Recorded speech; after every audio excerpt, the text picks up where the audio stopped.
je remercie d'abord l'équipe pour l'invitation. Je me suis retrouvé sur le serveur de Solidarité et Progrès parce que le lien a circulé sur le Discord de Génération Frexit. Donc c'est par ce lien qui a circulé par là que je suis arrivé chez vous. Et puis j'ai été spontanément invité, donc je remercie les personnes qui m'ont invité. Et je tenais à dire avant de commencer que j'ai de l'admiration déjà pour les gens qui font de la politique, parce que de nos jours, c'est pas évident du tout de parler politique avec les gens. Il y a un rejet global du politique qui est assez terrible. Et puis c'est encore plus courageux quand on le fait face à l'adversité, que les gens sont pas réceptifs. Et, euh, et donc rien que pour ça, j'ai de l'admiration pour les militants de Solidarité et Progrès. Alors tout le monde m'entend, c'est bon, je peux continuer? Ouais. Merci. Parfait. Donc je me suis retrouvé sur le serveur de Génération Frexit parce que je suis un ancien de l'UPR. Alors je vais retracer rapidement mon parcours politique. Donc déjà j'ai 35 ans, hein, je suis marié, j'ai 2 petits garçons et j'ai commencé à m'intéresser à l'écologie quand j'étais en école d'ingénieur. J'ai fait une école d'ingénieur à Brest, qui portait sur la conception automobile et on avait eu beaucoup d'exercices, qui nous demandaient, qui nous enjoignaient à travailler sur la voiture, écologique. Et donc j'ai évidemment potassé le sujet et c'est à ce moment-là, donc on devait être vers 2007, quelque chose comme ça. C'est à ce moment-là que j'ai étudié un peu à fond le système automobile, l'objet automobile, le fait qu'on utilise des grosses boîtes de conserve qui pèsent 1 tonne 2 pour déplacer 75 kilos de chair, ce qui n'est pas du tout optimal au niveau énergétique, mais on aura peut-être l'occasion d'y revenir. Et puis de façon générale, la société consacre énormément d'énergie à cette question d'automobile, avec des automobiles qui sont quasiment jetables aujourd'hui, des constructions de routes avec un réseau routier en France qui est assez énorme. Tout ça pour faire rouler des voitures qui passent 95% de leur temps inactives et qui la plupart du temps roulent avec une personne dedans alors qu'elle pourrait en contenir 4 ou 5. Bref, donc je suis arrivé à l'écologie par là, je me suis intéressé beaucoup aussi à la question pétrolière et les questions énergétiques en général. Donc j'ai découvert, je pense que beaucoup le connaissent parmi vous, Jean-Marc Jancovici à l'époque, donc on devait être en 2005-2007. Donc ça fait du coup, ça va faire bientôt 10-15 ans que je suis Jean-Marc Jancovici de près. Et puis, une chose en entraînant une autre, je me suis intéressé aux idées de la décroissance, de l'écologie radicale, et j'ai lu quelques auteurs sur le sujet. J'ai rejoint l'UPR en 2014. Donc je trouvais que le discours de François Asselineau assez pertinent sur la question européenne. J'étais déjà assez critique du rôle de l'Europe, après avoir suivi certains intellectuels de gauche comme Aurélien Bernier ou Emmanuel Todd, Frédéric Lordon, des gens comme ça. Donc j'ai milité assez rapidement. Et puis je trouvais que dans le parti l'UPR en 2014, quand je l'ai rejoint, il n'y avait pas trop de discours écologique, hein. C'était vraiment, on parlait un petit peu de permaculture, mais c'était assez réduit. Et donc j'ai proposé mon aide. Du coup, j'ai un peu participé au programme présidentiel de 2017. Et puis j'ai été candidat aux élections législatives, hein, en 2017 pour l'UPR et aux européennes plus tard. Et j'ai été responsable des questions écologiques pour l'UPR entre 2018 et 2020. Et j'ai quitté l'UPR au printemps quand le parti est entré en crise. Voilà, je veux bien répondre à 2-3 questions là-dessus, même si c'est pas du tout le sujet de ce soir. Voilà. Donc, donc ma vision de la décroissance, c'est que dans la situation actuelle à laquelle est confrontée l'humanité, il me semble que la croissance est plus nocive qu'autre chose. Alors pourquoi est-ce que l'augmentation de la production matérielle est un problème?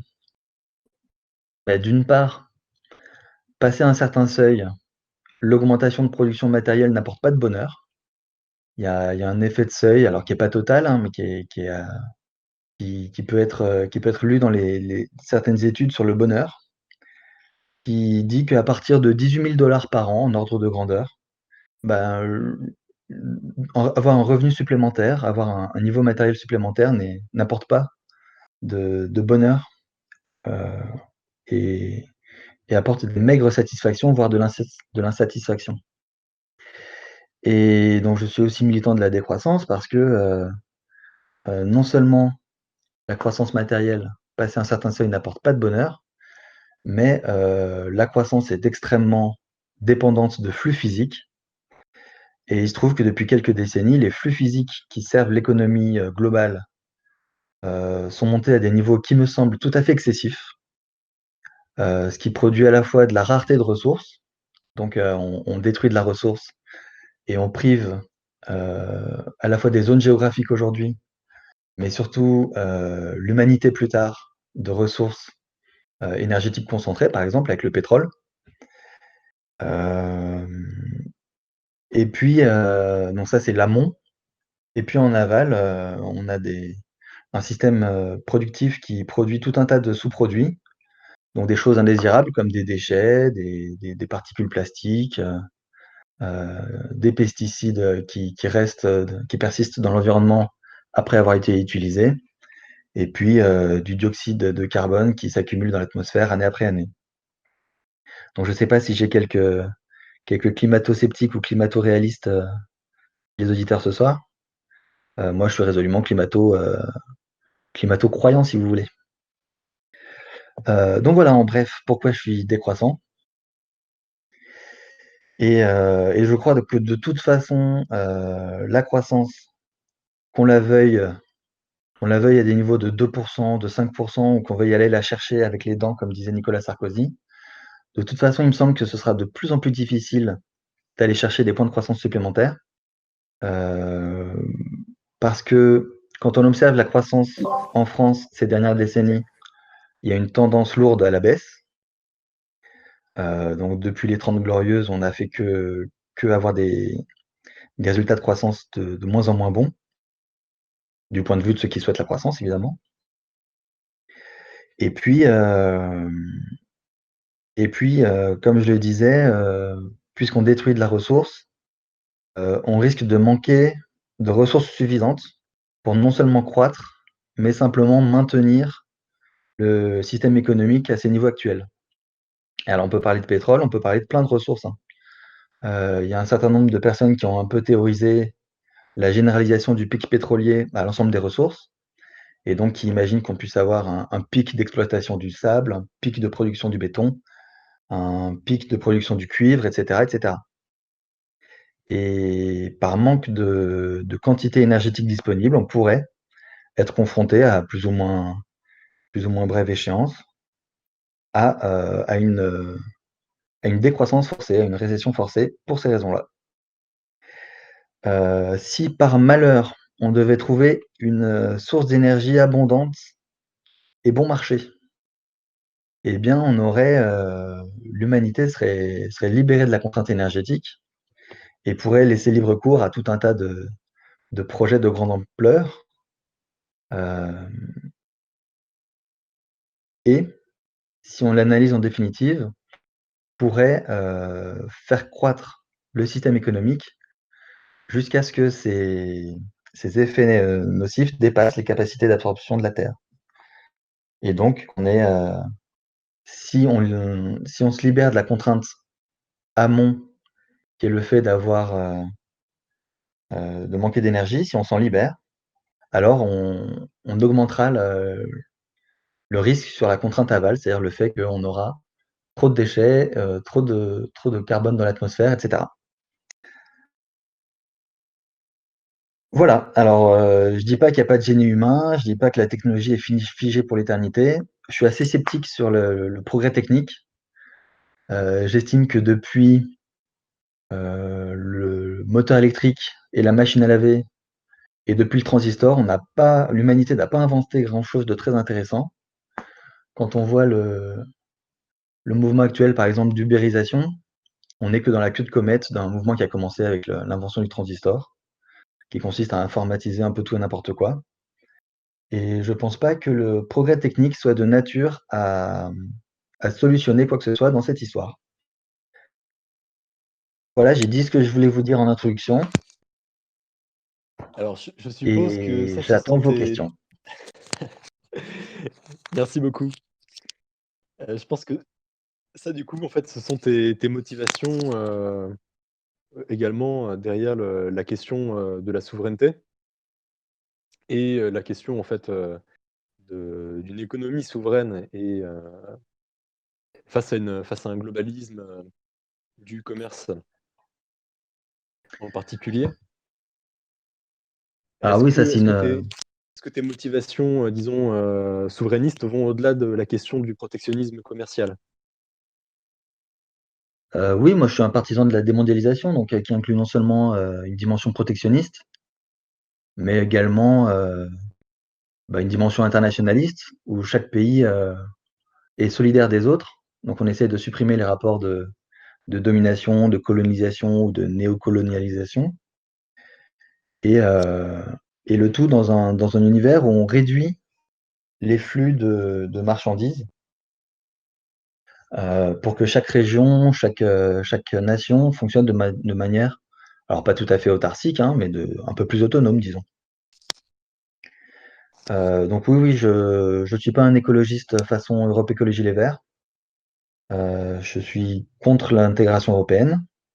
Je suis pour la rupture complète avec l'ordre juridique européen. Alors, ce que j'ai essayé de faire à l'UPR, en fait, en fait, l'UPR, c'est une sorte d'alliance de plein de gens qui pensent des choses assez différentes. On sait souvent qu'à l'UPR, il y a des gens de gauche, il y a des gens de droite, il y a d'anciens communistes.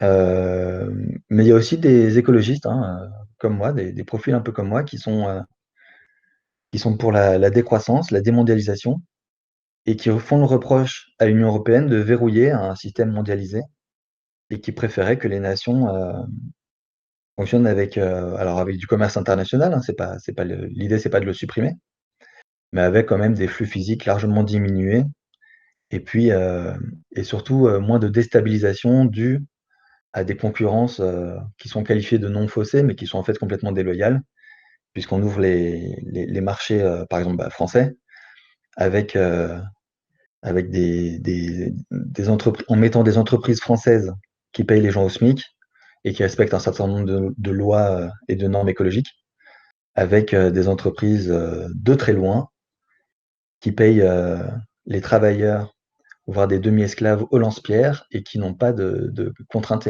écologiques à respecter. Donc en cela, je diffère beaucoup d'Europe Écologie Les Verts, puisque Europe Écologie Les Verts, ils sont quand même très très européistes. Et puis après, il y a des questions sociétales on va pas aborder ce soir, mais voilà, je suis pas sur la ligne sociétale d'Europe Écologie Les Verts non plus. Par ailleurs, j'ajouterais aussi que l'écologie d'Europe Écologie Les Verts est quand même très tiède, et que j'aime bien quand l'écologie est quand même très consistante et qu'on a des arguments à faire valoir et qu'on dit la vérité aux gens. Et pour moi, la vérité aux gens, c'est que le système économique, dans les décennies qui viennent, ça ne passe pas, pour les deux raisons que j'ai indiquées, amont et aval, tout à l'heure. Merci. Alors effectivement, je pense que cette question du protectionnisme, en fait, c'est quelque chose qui est partagé, par beaucoup de gens sur cette conférence et en particulier par, notre parti à nous, Solidarité et Progrès. Et c'est vrai que la ligne de débat, je pense, elle va se situer sur la question de qu'est-ce qu'on veut mettre en commun à l'international et qu'est-ce qui est de l'ordre de la production nationale. Et on le voit très bien, cette, mise en concurrence, en fait, est aussi une façon de conduire à la désindustrialisation du pays. Et derrière ça, du coup, se pose la question d'une part, d'arrêter ce saccage-là et de définir l'industrie qu'on veut. Et c'est là qu'il y aura, je pense, un débat intéressant, que je propose de commencer et éventuellement, je propose à d'autres modérateurs de réagir s'ils le souhaitent. Moi, j'ai une question piège. C'est qu'est-ce que, Jérôme, tu penses en fait du Green New Deal de l'Union européenne? Alors, merci Benoît pour ta question. Alors d'abord, j'ai regardé avec gourmandise tes vidéos sur YouTube. Merci. Elles sont plutôt bien fichues, hein, c'est bien argumenté. Alors je suis évidemment pas du tout d'accord avec ce que tu y racontes. Bien sûr. Quoique, on a quand même beaucoup de points d'accord sur les prémices, hein, Mhm. et sur un certain nombre de points. Par exemple, là j'ai en tête, à un moment tu critiques le recyclage, tu dis qu'on peut pas recycler facilement. Euh, je suis d'accord avec ça, par exemple, hein. Euh, donc le Green New Deal européen. Euh, je suis complètement contre pour plusieurs raisons. La première, c'est qu'on est en train de créer une sorte de super ministère de l'environnement européen et de confier davantage de pouvoir à l'Union européenne. Et comme tout Upérien qui se respecte, je pense que vous êtes nombreux aussi à Solidarité et Progrès à penser la même chose. Ça revient à quand même confier des choses importantes à une organisation nocive et dysfonctionnelle. Mhm. Et puis, le principe de base du Green New Deal, c'est de mettre beaucoup d'argent sur la table. Donc mettre beaucoup d'argent sur la table, ça veut dire une grande débauche d'argent et forcément d'énergie. Et moi, personnellement, ma vision de l'écologie, c'est pas du tout qu'il faut faire plus de choses. Puisque vous avez compris que j'étais décroissant, ma vision des choses, c'est plutôt que ce qu'il faut faire en matière d'écologie, c'est pas davantage, mais moins. Donc, Donc mon si l'Union opinion, européenne prenait de l'argent plutôt que d'en donner, ça tirait. et ben oui, faire disparaître de l'argent, tout à fait. D'accord. Euh, je vais me caricaturer pour être clair. Euh, pour moi, il faut démanteler l'industrie et pas la moderniser ou la transformer en énergie, en industrie verte, en créant de l'énergie verte. Pour moi, il faut vraiment réduire la production économique euh, dans les pays riches, évidemment, et donc dans l'Europe en particulier. Et puis, en définitive, l'objectif affiché par la Commission européenne avec ce Green New Deal, c'est la relance de la croissance. Donc c'est une tentative, à mon avis, assez désespérée dans le contexte actuel de relancer la croissance à coup de milliards, mais sans avoir beaucoup d'idées pertinentes en matière d'écologie. Mhm. Et d'ailleurs, de toute façon, nous, c'est vrai qu'on a une approche qui est que de toute façon, un système qui reste dans les, disons, dans les mêmes termes de son système productif pendant trop longtemps, au bout d'un moment, il va dans le mur. Donc ça, c'est clair que sur le constat, on peut se rejoindre au sens où, voilà, on peut pas continuer dans les mêmes termes avec le même système productif. Ça, c'est du suicide si on continue là-dedans. Donc effectivement, moi, je suis d'avis qu'il n'y a que deux solutions. Soit c'est une autre type de plateforme économique, soit, et donc on peut continuer une croissance, soit c'est la décroissance forcée, comme tu disais, ou disons voulue, hein, évidemment, ou préparée. Mais en tout cas, il y a pas de trajectoire au milieu où on reste avec ce qu'on a aujourd'hui et on peut continuer pendant 200 ans, quoi. Ça, c'est sûr. Ouais, clairement, en ce moment, on est dans une impasse qui va, année après année, se révéler un énorme point de blocage, quoi. Si on monte à l'origine du système économique tel qu'il est aujourd'hui, on arrive il y a 2-3 siècles où on a commencé à faire de la comptabilité sérieusement. Et quand on parle croissance et décroissance, on parle de croissance et décroissance du produit intérieur brut. Et il est quand même assez remarquable qu'on se fonde là-dessus, parce que le produit intérieur brut, c'est uniquement une question de flux et absolument pas de stock. Donc, quand on appelle à la croissance, souvent, on le fait de façon tout à fait indifférente au fait qu'on tape dans les stocks de ressources naturelles, dans les stocks de capitaux, euh, dans des choses qui sont finalement précieuses, à la fois pour les générations actuelles et pour les générations futures. Et puis, quand la comptabilité a été créée, finalement, les ressources disponibles, c'était pas un souci. On avait des mines dont on n'avait aucune raison d'apercevoir le fait qu'elles allaient se vider. Euh, et donc, le système comptable dont on dispose aujourd'hui néglige bien trop les stocks et s'intéresse uniquement à un flux qui est le PIB, ce qui est assez stupide en fait, hein. Mhm. Si je peux poser également une question, on tend un peu la perche, c'est qu'est-ce que tu définis comme croissance et décroissance? Donc pour toi, là tu parlais de croissance liée au PIB. Est-ce que c'est forcément pour toi la croissance c'est forcément le PIB? Et si pour toi le PIB c'est pas une on va dire une bonne valeur à prendre en compte, quelle serait une valeur plus intéressante? Tu parlais de stock comme une piste. Si tu en as peut-être d'autres. Je réfléchis à la manière dont je vais répondre à ça. Alors quand je parle de décroissance, je parle de décroissance matérielle, donc des flux physiques qui sont plus ou moins mesurés par les indicateurs économiques. Ce que je veux dire, c'est que ça m'intéresse pas forcément que le pétrole soit à 40 $ ou à 100 $.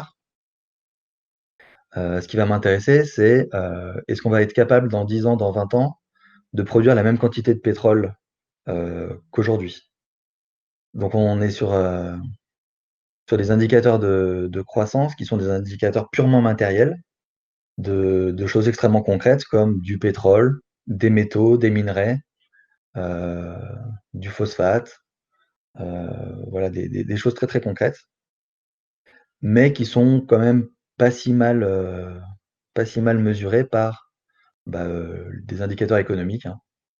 Donc quand je parle de décroissance, c'est à la fois décroissance des flux physiques en général, décroissance de la production matérielle et décroissance du PIB, puisque logiquement, ça va quand même ensemble. Je crois qu'il y avait une autre partie dans la question à laquelle j'ai pas répondu. Ouais, c'est du coup pour toi, quelles seraient les bonnes valeurs à prendre en compte? Si comme indicateur le PIB c'est pas bon, quel est le bon indicateur à prendre en compte? Ou les? Bah, si on raisonne de façon un petit peu philosophique, le but de l'économie, ça n'a jamais été au départ la croissance du PIB, ça a été la définition du bien-être. Donc le but de l'économie, c'est de servir le bien-être des populations. Et moi, je préfère parler en fait de bonheur, hein. Le but de l'économie, c'est de rendre les gens heureux, c'est de sortir d'une certaine misère matérielle et d'un certain nombre de conditions misérables, c'est-à-dire de ne pas accéder à des soins minimums, d'avoir accès à de la nourriture, à de l'eau propre, etc. Euh, Du coup, hmm, TH, oui, oui, vas-y. TH est une bonne solution pour toi. Enfin, Voilà, l'indice de développement humain. voilà, des indices comme ça, qui sont souvent des indices un peu composites, un peu bricolés, pour moi, sont plus intéressants que le PIB, oui. Alors, il y a l'IDH, il y en a plusieurs autres, hein, donc l'IDH, c'est un indice de développement humain. Il y a une petite littérature, alors je ne suis pas un spécialiste du sujet, mais il y a une petite littérature comme ça sur le bien-être, le bonheur et la contribution de l'économie au bonheur.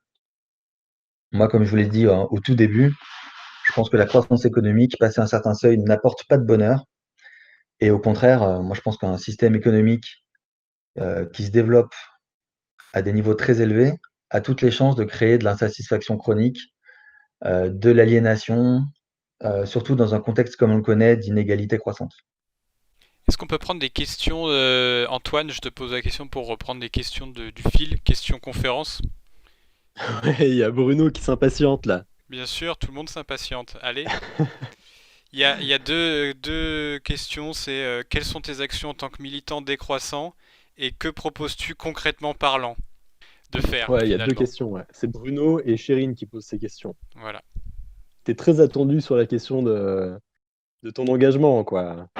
Ils vont Oui. te juger. Alors,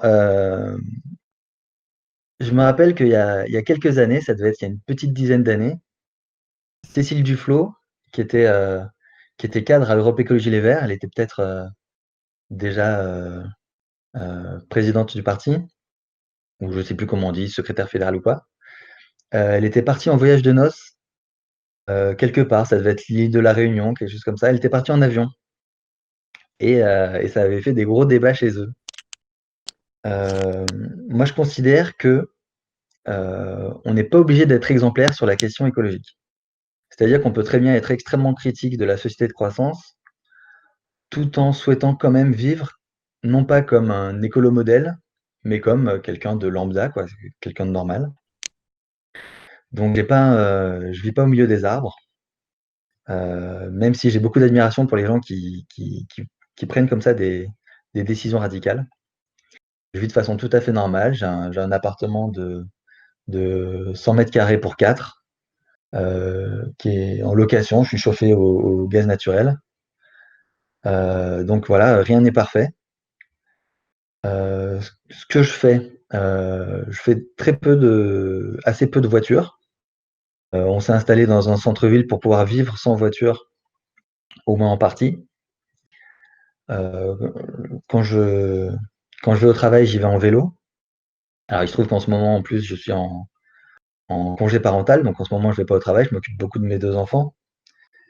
Et ce choix-là, par exemple, de prendre un congé parental, eh ben, consiste, à baisser ses revenus pendant une certaine période. En l'occurrence, pour moi, ça va être pendant 1 an, pour s'intéresser à d'autres choses que l'économie que l'économie, le fait de gagner plus d'argent. Alors évidemment, on peut considérer que c'est un luxe, mais c'est pas forcément un luxe si on pratique un petit peu de déconsommation et qu'on consomme un petit peu moins d'un certain nombre de choses, voilà, qu'on garde des objets plus longtemps, qu'on renouvelle pas le matériel électronique trop souvent, ce genre de choses. Donc voilà, je suis pas parfait. Je revendique pas du tout d'être parfait, ni même d'être meilleur que la moyenne de la population. Mais je prends peu la voiture, j'ai plus pris l'avion depuis mon voyage de noces. Et, et voilà. Donc ça, c'est sur mes actions personnelles. Et puis mes actions personnelles, évidemment, c'est mon engagement politique, hein. J'essaye de convaincre non pas quelques personnes de, de rompre avec un mode de vie moderne et intense en énergie pour aller vers des modes de vie très écolos. Mais j'essaye par mon engagement politique, c'était le cas à l'UPR, ce sera, je pense, le cas aussi à l'avenir, de convaincre l'ensemble de la société d'aller vers un mode de vie plus frugal au niveau matériel. Alors l'autre question de Bruno, c'était: «Qu'est-ce que tu proposes concrètement?» Et en fait, il y a Aziz aussi qui pose une question et peut-être ça peut parler, sur l'aspect, concret des choses. Il demande: «Que penses-tu de l'économie circulaire?» Ah bah, je faisais une petite référence à la vidéo de Benoît tout à l'heure où je disais que le recyclage était quelque chose d'assez difficile.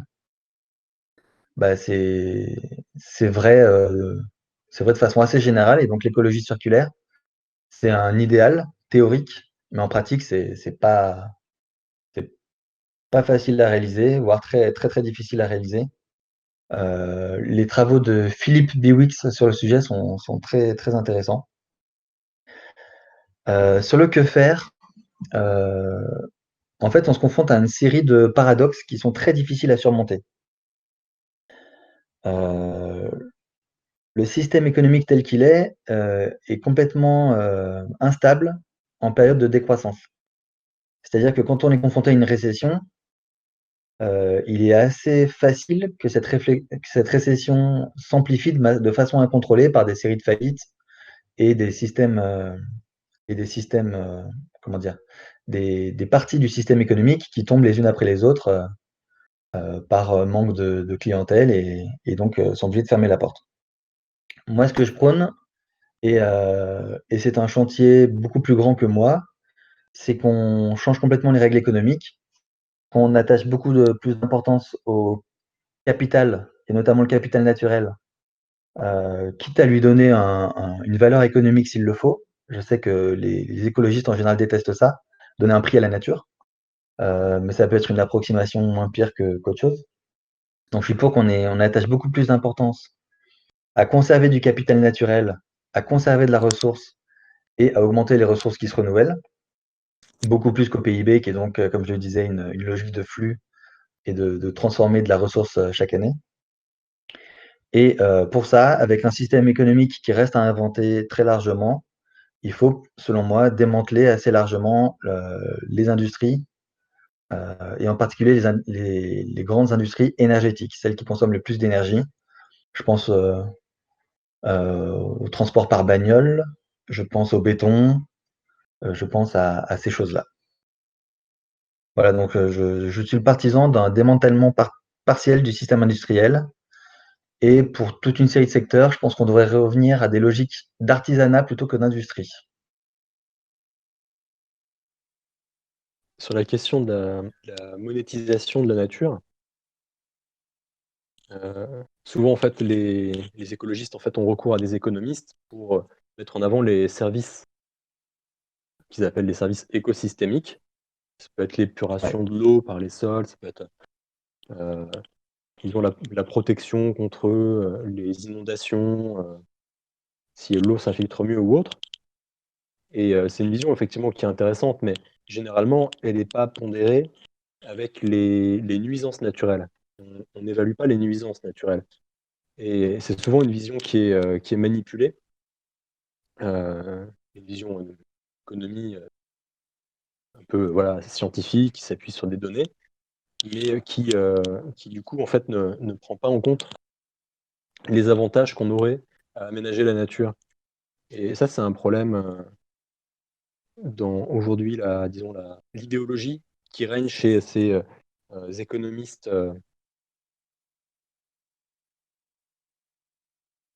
partisans, certaines visions de la nature. Je veux dire, des fois, il y Ouais, a des objectifs cachés, c'est ça que je veux dire. en fait, quand on donne un prix à la nature, de ce que j'ai compris, c'est quand même quelque chose d'extrêmement merdique à faire parce que ça pose des problèmes que je connais pas hein, dans le détail, mais apparemment c'est quand même très difficile à faire.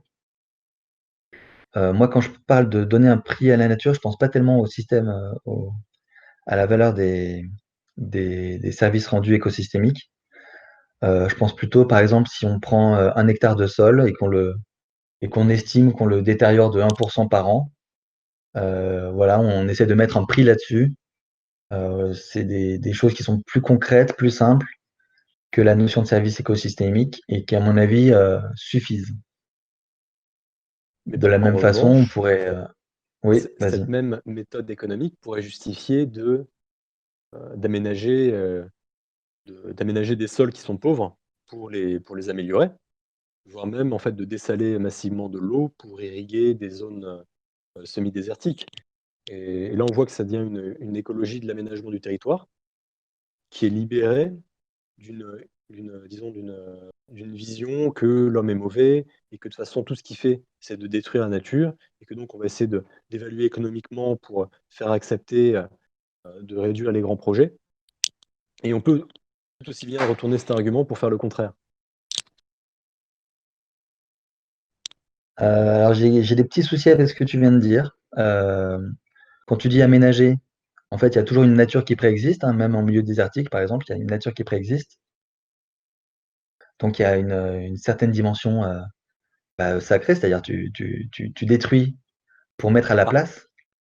Heu, alors moi je suis pas du tout religieux ni versé dans les je me considère comme quelqu'un de très rationnel, mais tu détruis un écosystème, hein, quand tu aménages un territoire, nécessairement. Heu et ce qui s'est produit, par exemple, si on remonte assez loin, la France, il y a quoi? Il y a quelques milliers d'années, c'était une grande forêt, il y avait que de la forêt partout et avec l'arrivée de l'agriculture, progressivement, on a largement défriché la France et ça s'est fait sur des siècles et des siècles et des siècles. Donc quand ça se fait de façon relativement, lente, les écosystèmes peuvent s'adapter, plus ou moins. Donc par exemple, les grands animaux n'ont pas réussi à s'adapter, les aurochs ont disparu alors qu'il y en avait en France il y a quelques siècles. Heu, les bouquetins, il y en avait de partout, maintenant ils sont seulement réfugiés dans les montagnes et cetera. Par contre, il y a toute une vie des prairies qui s'est installée progressivement avec des fleurs particulières, des rongeurs et cetera qui se sont adaptés au nouveau contexte écologique qui était qu'à la place des forêts, il y avait des champs. quand ça se fait doucement, l'écosystème peut s'adapter. Quand on le fait sur quelques décennies, ce qui est le cas par exemple depuis les 30 Glorieuses, qu'on change massivement les usages des sols, quand par exemple dans une forêt du Limousin, on remplace des feuillus par des résineux, la nature n'a pas le temps de s'adapter évolutivement et en fait les disparitions d'espèces sont massives.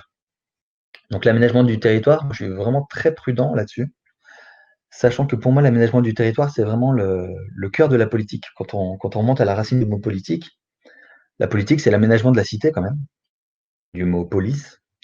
Donc pour moi la politique c'est aussi de la géographie. Ça c'est quelque chose que j'aime bien chez Solidarité et Progrès, c'est que vous insistez sur cette dimension d'aménagement du territoire politique.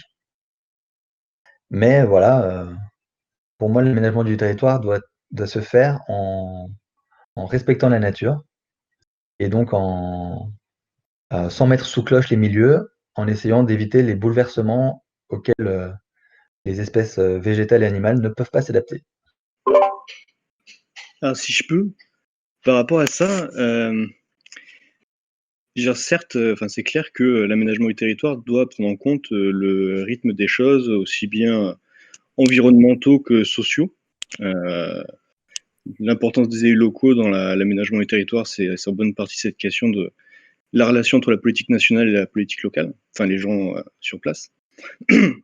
Mais, parce que tout à l'heure dans ta présentation, tu parlais des problèmes de flux physiques, et j'imagine des conséquences de pollution en fait dans le développement de l'économie. Et Colombo posait la question du malthusianisme dans le fil.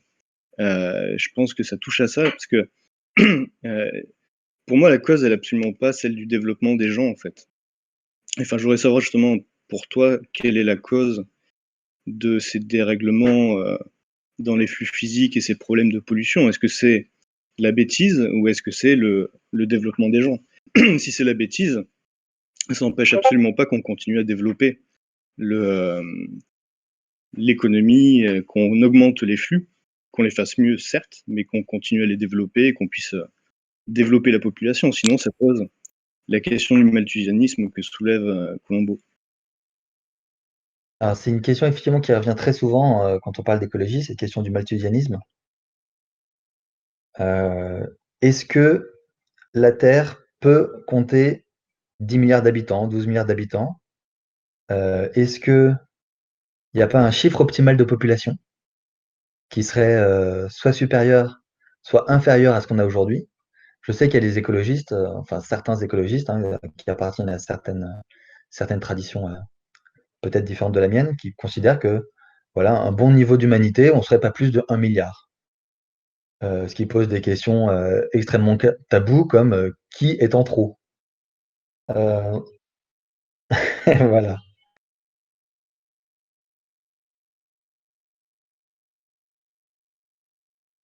Bah, après, il y a moi, j'aime lire un peu de science-fiction.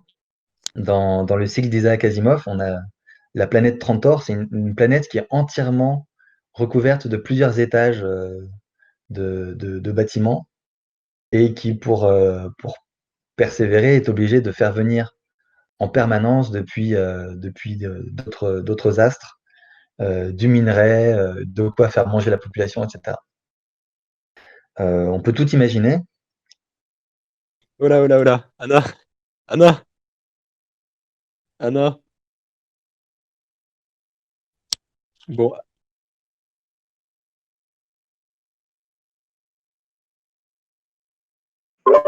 Ouais, Anna, attends 2 secondes. Là, pendant l'heure qui est là, on essaie de soit poser, pas le foutoir trop, quoi. Si j'ai bien compris, on continuera le débat tout à l'heure, tout le monde pourra s'exprimer plus librement. Donc je répondrai à toutes vos questions. Moi, je suis pas limité dans le temps, on peut continuer jusqu'à 11h minuit si vous êtes dispo. Où en étais-je? La planète Trantor. Oui, sur le chiffre optimal de population. C'est ça. Moi, je considère que l'augmentation de la population humaine de façon assez général est un facteur aggravant. C'est-à-dire que plus il y a de monde, plus il y a de pression à consommer, plus il y a de consommation dans un certain nombre de régions, des ressources locales qui tendent à les détruire, plus il y a de transformation des milieux naturels en milieux artificialisés. Et quand je dis milieu artificialisé, ça peut juste être des champs, hein, mais remplacer une zone de nature sans présence humaine par des champs, ça reste un changement très important. Donc pour moi, l'augmentation de la population est un facteur aggravant, mais n'est pas le problème majeur du tout. C'est-à-dire que pour moi, il n'y a pas de difficulté à ce qu'on soit le nombre qu'on est sur Terre, sachant que s'il y a un problème de surpopulation pour moi identifié, c'est le nombre de machines. Là, je vais reprendre la notion d'esclave énergétique qu'utilise Jean-Marc Jancovici. Quand on est un Français moyen, on consomme de l'énergie pour vivre par notre alimentation et voilà, on est à, je sais pas, je crois que c'est 2000 calories par jour, quelque chose comme ça, l'ordre de grandeur, hein. Mais on a tout un système économique qui nous fournit notre transport, notre chauffage.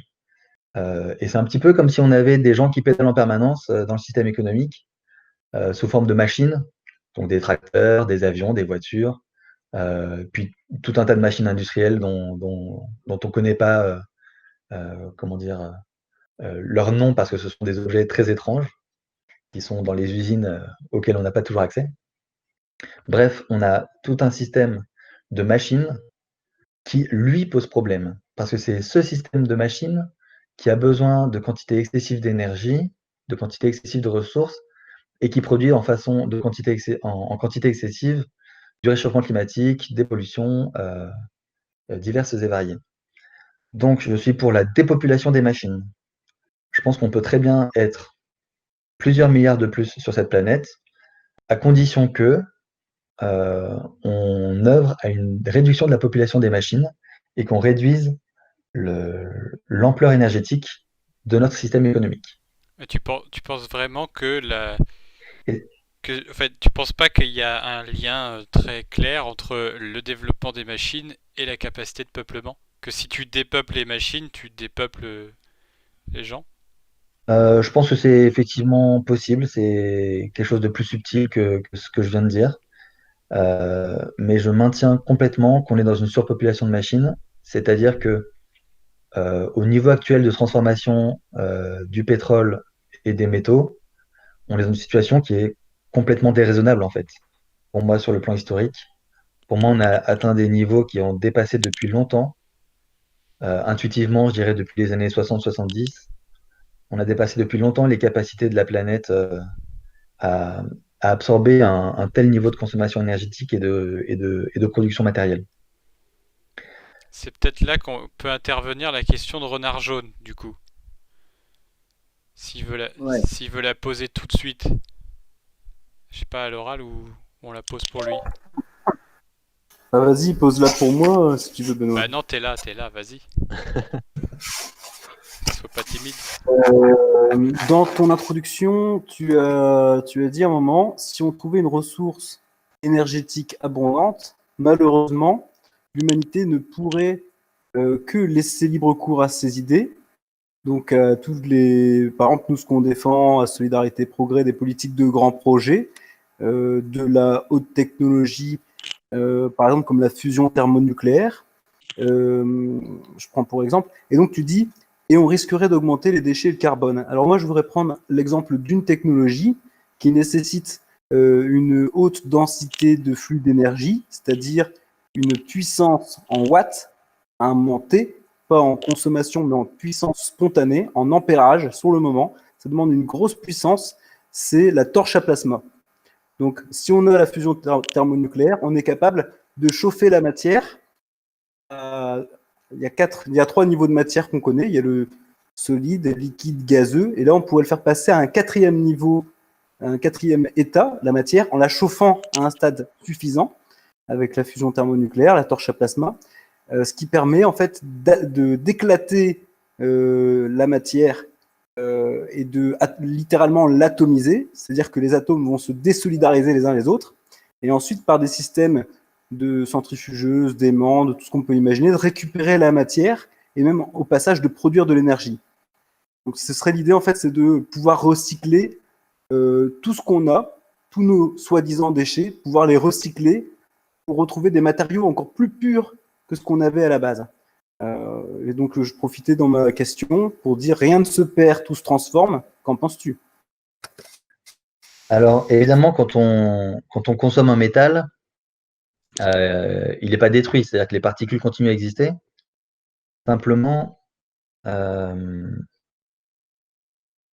y a des effets de dispersion. Je prends un exemple. On produit des chaussettes, et puis un fabricant innovant. Tout le monde m'entend bien? Oui. Oui, parfait. Oui, oui. Si un fabricant a la bonne idée d'inventer un système anti-odeur qui est basé sur des particules d'argent, il va mettre quelques petits atomes d'argent sur les chaussettes pour qu'elles sentent moins mauvais. Comment est-ce qu'on fait pour recycler les particules d'argent qui sont sur les chaussettes? Autre exemple, on fait des dentifrices bien blancs. Les dentifrices bien blancs, ils contiennent du titane. Est-ce qu'on va récupérer dans les eaux usées le titane perdu par les dentifrices? Donc il y a une question comme ça de dispersion. De façon générale, l'humanité n'est pas idiote, elle a consommé les mines en commençant par les zones les plus denses, les plus riches en minerais, et il va rester les zones les moins denses et les moins riches en minerais. La question que tu soulèves, c'est la question de la mineuse universelle. Est-ce qu'on pourrait inventer une sorte de machine, quelle qu'elle soit, je ne vais pas entrer dans le débat technique, une machine qui prendrait de la matière et qui serait capable de la transformer, sachant que les éléments du tableau de Mendeleïev, ils sont répartis un petit peu partout, qui serait capable de prendre de la matière, de la roche de la croûte terrestre, et de la séparer en tous les métaux et tous les éléments du tableau. Là encore, pour moi, c'est quelque chose d'excessivement effrayant. Si on avait accès à ça, ça voudrait dire qu'on a le niveau d'énergie qui m'inquiète. Le niveau d'énergie qui m'inquiète, c'est un niveau d'énergie tel qu'on ne serait pas limité sur la taille des villes. Et elle pourrait s'étaler à n'en plus finir. On ne serait pas limité sur la puissance d'action, par exemple, pour couper les forêts. On pourrait. Des fois, je me moque de l'idée d'énergie propre en me disant on va pouvoir faire des éco-pelleteuses qui vont travailler de l'éco-béton, et puis on va faire des éco-tronçonneuses qui vont couper la forêt. En fait, si on a une énergie abondante, pour moi, c'est très inquiétant parce qu'on va pouvoir détruire plus rapidement la nature. Creuser des mines toujours plus grandes, taper toujours plus vite dans les stocks naturels, que ce soit de poissons, dans les océans, de forêts, etc. Pour moi, un haut niveau d'énergie, de consommation énergétique, n'est pas raisonnable, et donc on doit tendre vers une réduction de la production et de la consommation d'énergie sur Terre. Mais si je comprends bien, c'est l'idée que ce qui t'inquiète, c'est l'idée qu'on va appliquer plus d'énergie avec les mêmes conceptions qu'on a aujourd'hui. En fait, c'est juste une projection linéaire par rapport à ce qu'on fait actuellement, mais avec plus d'énergie. Or, en fait, peut-être qu'on peut au contraire avoir plus d'énergie pour l'utiliser de façon plus intelligente, en ayant appris des choses. Par exemple, tu parlais de pêcher partout dans les océans. Mais en fait, avec plus d'énergie, on peut faire de la pisciculture en haute mer, par exemple. Parce que ça demande plus d'énergie. Mais du coup, on n'est pas en train d'exploiter inlassablement les océans. Qu'est-ce que t'en penses? Alors, je ne suis pas sûr que tu aies pris le meilleur exemple, puisque la pisciculture, c'est quand même une plaie environnementale. Je ne vais pas entrer dans les détails, mais en général, en tout cas j'allais dire en Occident, mais non, en fait, c'est général, c'est le cas aussi en Asie, etc. La pisciculture, c'est une forme En fait, c'est une forme d'agriculture extrêmement intensive appliquée aux poissons, avec des animaux, donc les poissons qui sont extrêmement entassés, des recours à des pesticides sur les poissons. Pour produire de l'alimentation pour ces poissons, il faut évidemment la faire venir de loin, parce qu'elle n'est pas disponible sur place quand les populations de poissons sont concentrées. Donc enfin bref, la pisciculture, pour moi, c'est pas un bon exemple de façon écologique de produire du Justement, poisson.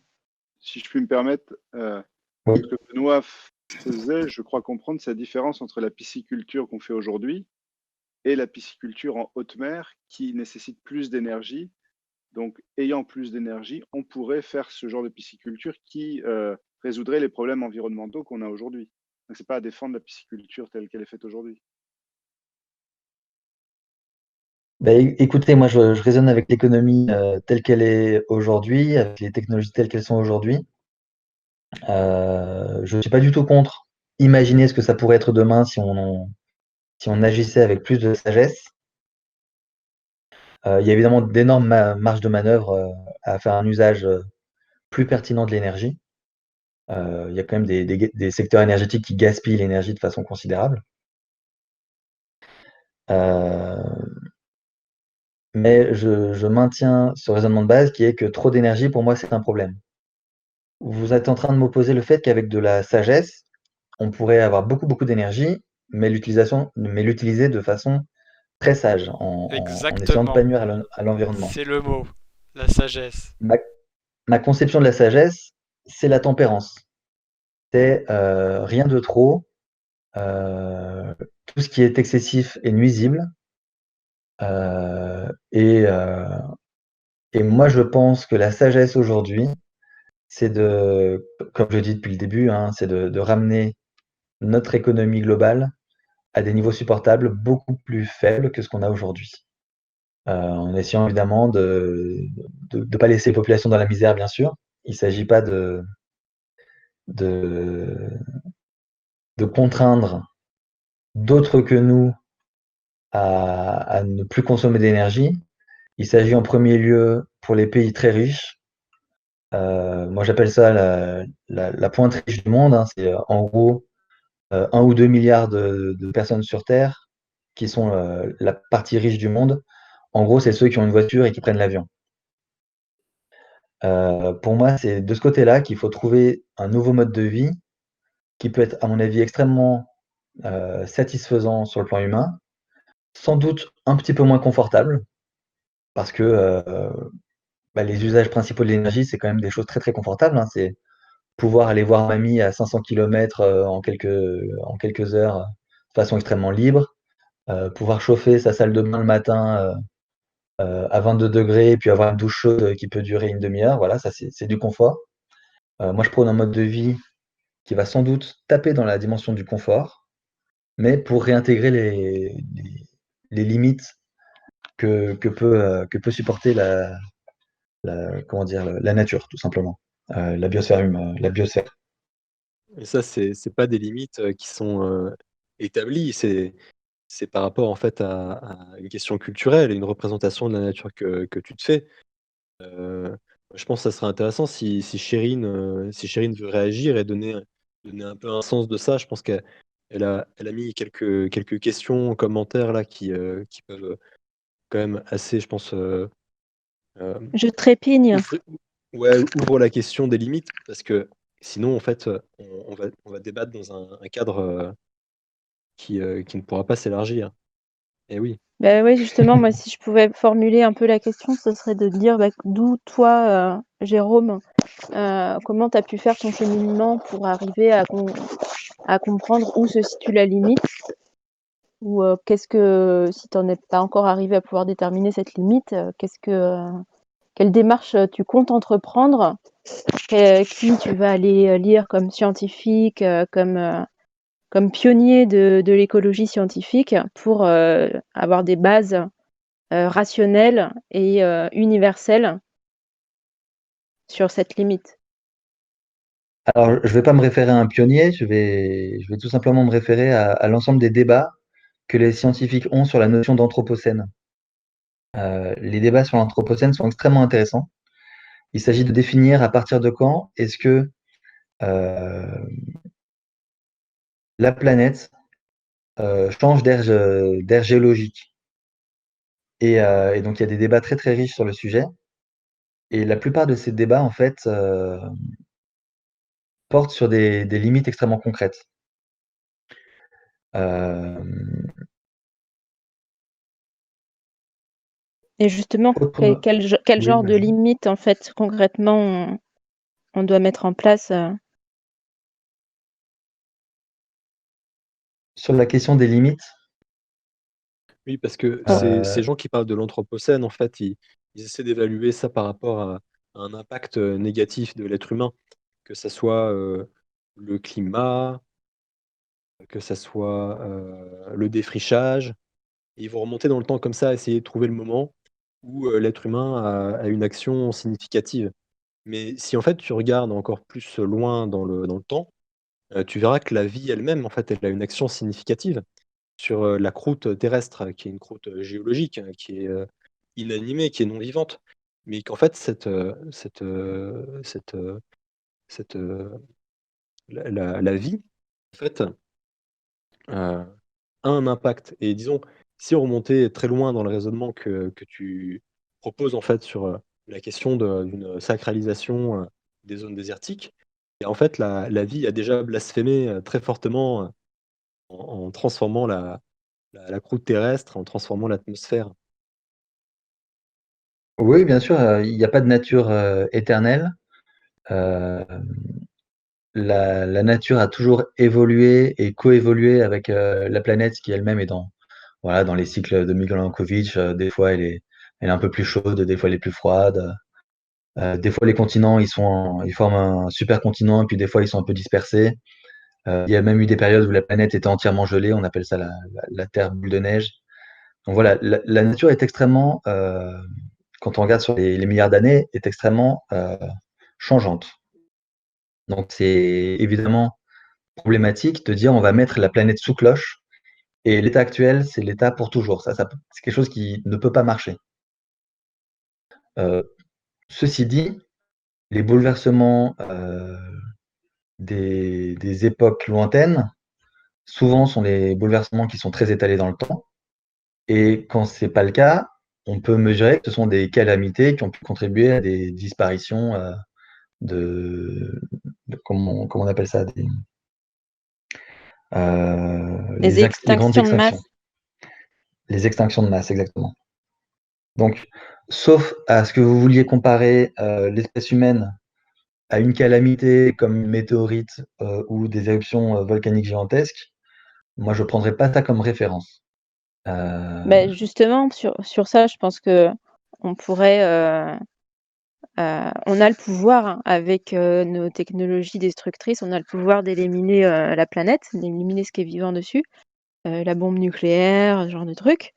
Mais l'action humaine n'est pas, elle peut être aussi, bénéfique pour le vivant, de manière, massive et ce serait un anthropocène. Je pense qu'en fait, on y est déjà, hein, même quand on regarde comment on fabrique les antibiotiques, en fait, on fait des cultures de bactéries pour, choper les molécules qui nous intéressent pour soigner des maladies. Donc en fait, on développe le vivant, à plein de niveaux. Le maïs, par exemple, c'est complètement créé par l'homme parce on a optimisé des variétés de maïs sauvages pour les rendre beaucoup plus productrices. On nourrit des animaux avec, donc on développe le vivant de manière très, très, massive. On transforme les rapports, voilà, il y a beaucoup plus de vertébrés qui sont, sous l'élevage humain que sans nous. Donc en fait, on est déjà dedans et pourquoi est-ce qu'on peut d'après moi, en fait, il y a un biais qui est d'assimiler ça à quelque chose de destructeur. oui, alors je l'assimile à quelque chose de destructeur sur des bases qui me paraissent objectives. Je parlais des débats sur l'anthropocène. On pourrait se référer aussi, à la science sur le climat et à ce que produisent les scientifiques, qui s'intéressent de près à la biodiversité. Et donc concrètement, ça va être, le GIEC et l'IPBES. Il y a des indicateurs qui sont, pour moi, sans ambiguïté, sur le fait qu'actuellement, la situation se détériore. La situation de la nature, sur le plan global, qu'on peut décliner avec tout un tas d'indicateurs, soit sur des zones géographiques particulières, soit sur des classes d'animaux, de végétaux particuliers, ou en ce qui concerne l'atmosphère, sur les différents gaz à effet de serre, que ce soit le carbone, le méthane ou le protoxyde d'azote. Donc, tous ces indicateurs-là, ils sont extrêmement objectifs. On est capable de dire quelle est la concentration de carbone dans l'atmosphère, on est capable de dire quelle est la part qui a été ajoutée par les humains. On est capable de dire quels sont le pourcentage d'espèces qui ont disparu dans tel milieu, que ce soit l'Amazonie ou la forêt équatoriale ou la métropole française. Et on est capable de dire, avec des estimations, mais c'est fait avec des méthodes quand même scientifiques, quelles sont les causes. Alors, les causes, ça va souvent être le fait d'avoir empiété sur des zones naturelles qui étaient habitées et d'avoir mis à la place autre chose. Donc voilà, il y a toute une série d'indicateurs qui, pour moi, sont tout à fait objectifs, sont mesurables et bien mesurés. Je pense que globalement, la communauté scientifique mondiale fait son travail de prendre le pouls de l'état de la nature de la planète. Et Ça dépend, hein, Jérôme, je me objectivement, permets parce que en fait, je vais juste finir et puis je vais finir et je te laisse répondre. Objectivement, pour moi, ces indicateurs-là montrent une détérioration. Et moi, mon inquiétude en tant que personne qui habite sur ce monde, c'est de ne pas laisser derrière moi un monde qui serait pauvre en biodiversité, qui serait avec un climat qui serait instable et moins approprié à la diversité de la vie qu'aujourd'hui, et qui soit aussi en même temps un monde où il y aurait moins de ressources disponibles, parce que toutes les mines auront été utilisées, etc. Donc je me place dans cette perspective-là. Et dans cette perspective-là, il est clair qu'actuellement, la situation est mauvaise et se dégrade. Et c'est bien pour ça qu'il me semble intéressant d'aller dans une voie de décroissance. Est-ce que tu veux répondre, Chérine? Oui, parce qu'en fait, moi, j'ai besoin de plus d'arguments. Du coup, je suis allée voir, alors tu as cité 2 sujets qui sont le climat et la biodiversité et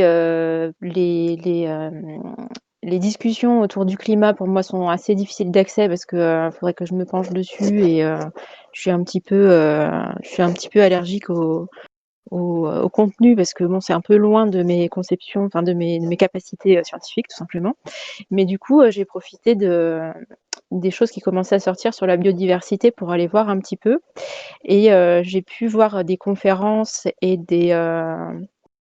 lire des bouquins, des articles de gens qui vont dans la controverse sur la notion d'érosion de la biodiversité, en fait, en disant il y a des problèmes, mais c'est pas aussi grave que beaucoup veulent faire croire, et c'est pas la faute à l'homme, tout ça.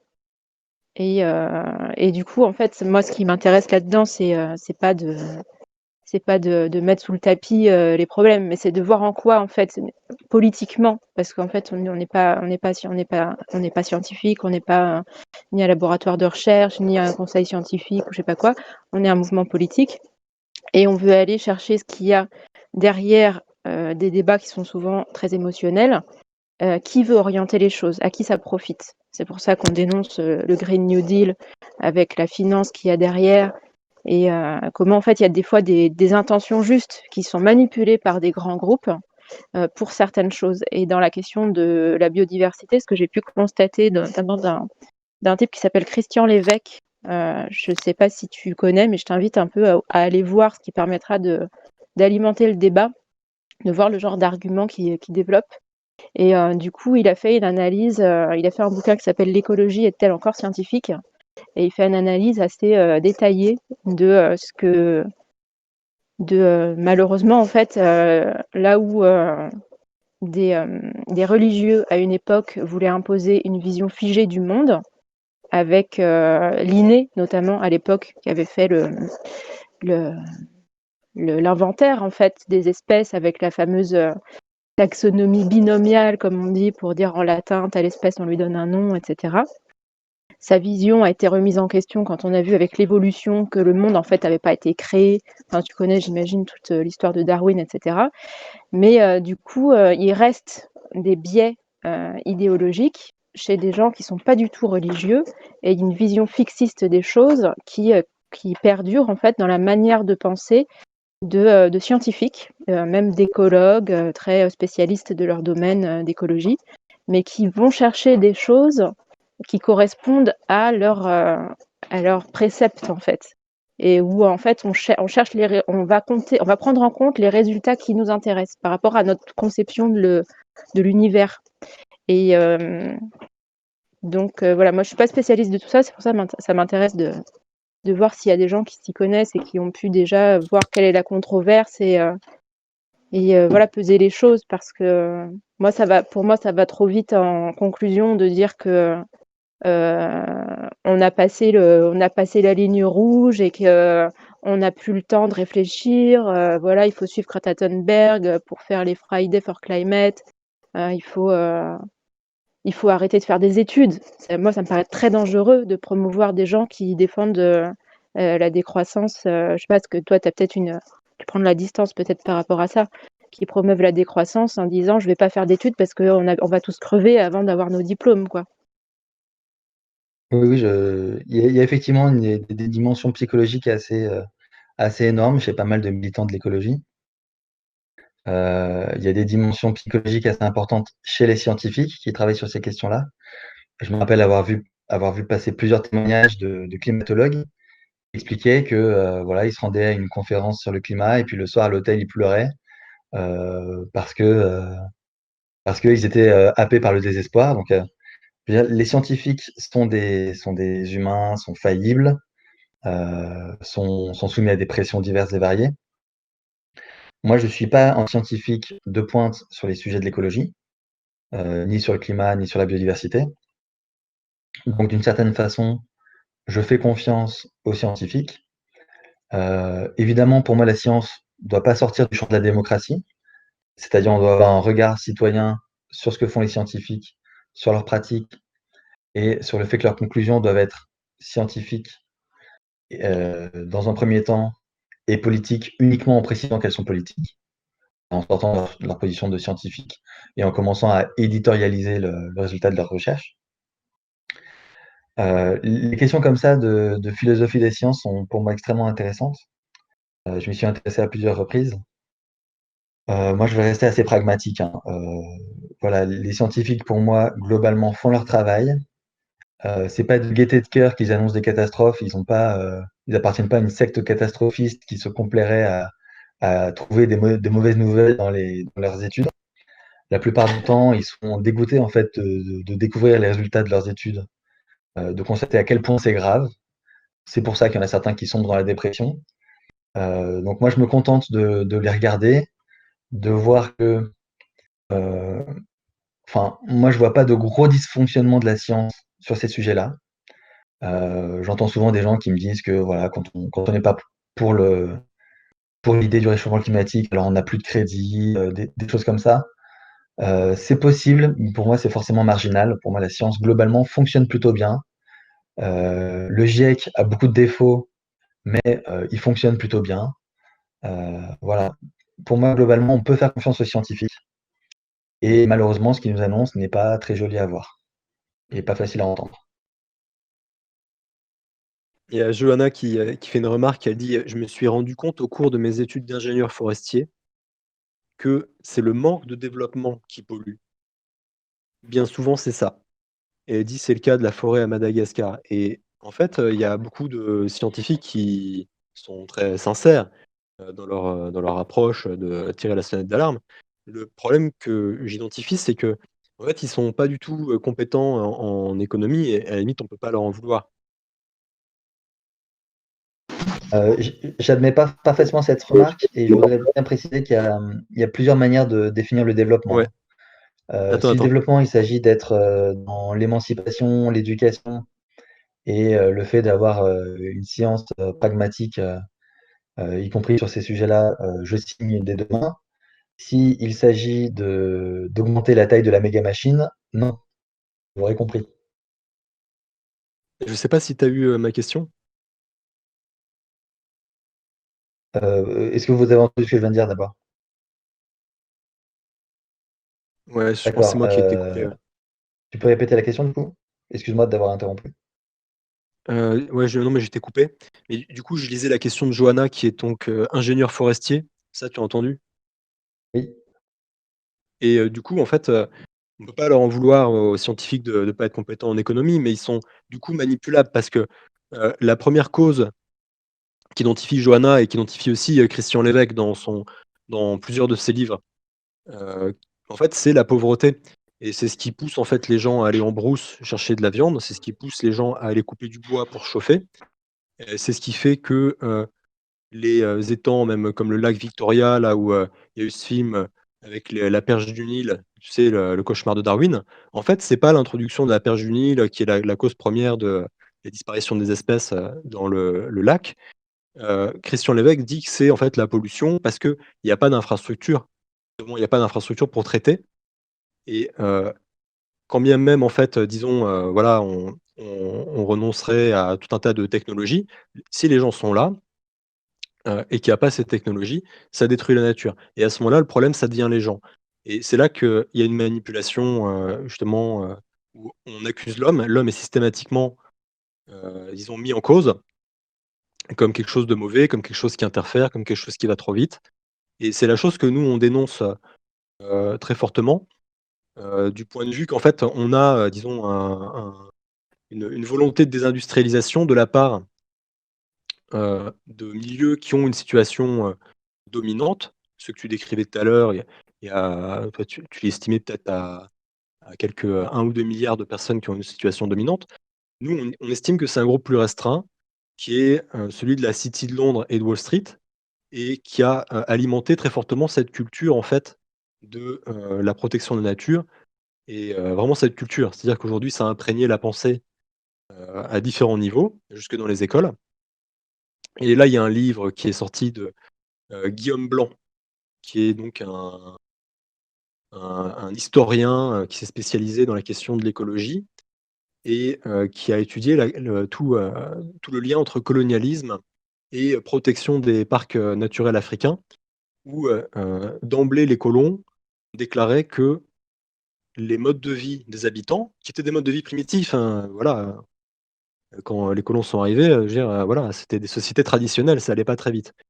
Et tout de suite, ils ont déclaré que ces modes de vie-là étaient, destructeurs pour, la nature, destructeurs pour, heu, pour les espèces et ont entrepris en fait des campagnes de sanctuarisation, de d'éviction des populations de ces parcs. On a créé ces parcs, on a sorti les populations et c'est quelque chose qui perdure aujourd'hui dans la culture, qui, disons, qui est tous ces mouvements d'ONG, anglo-américaines, liés au créationnisme, américain et à ces intérêts du statu quo par ces milieux financiers. Excuse-moi, j'étais un peu long. Alors sur la deuxième partie de ton intervention, pour moi, on n'est pas sur le sujet de l'écologie, donc j'ai pas grand-chose à répondre.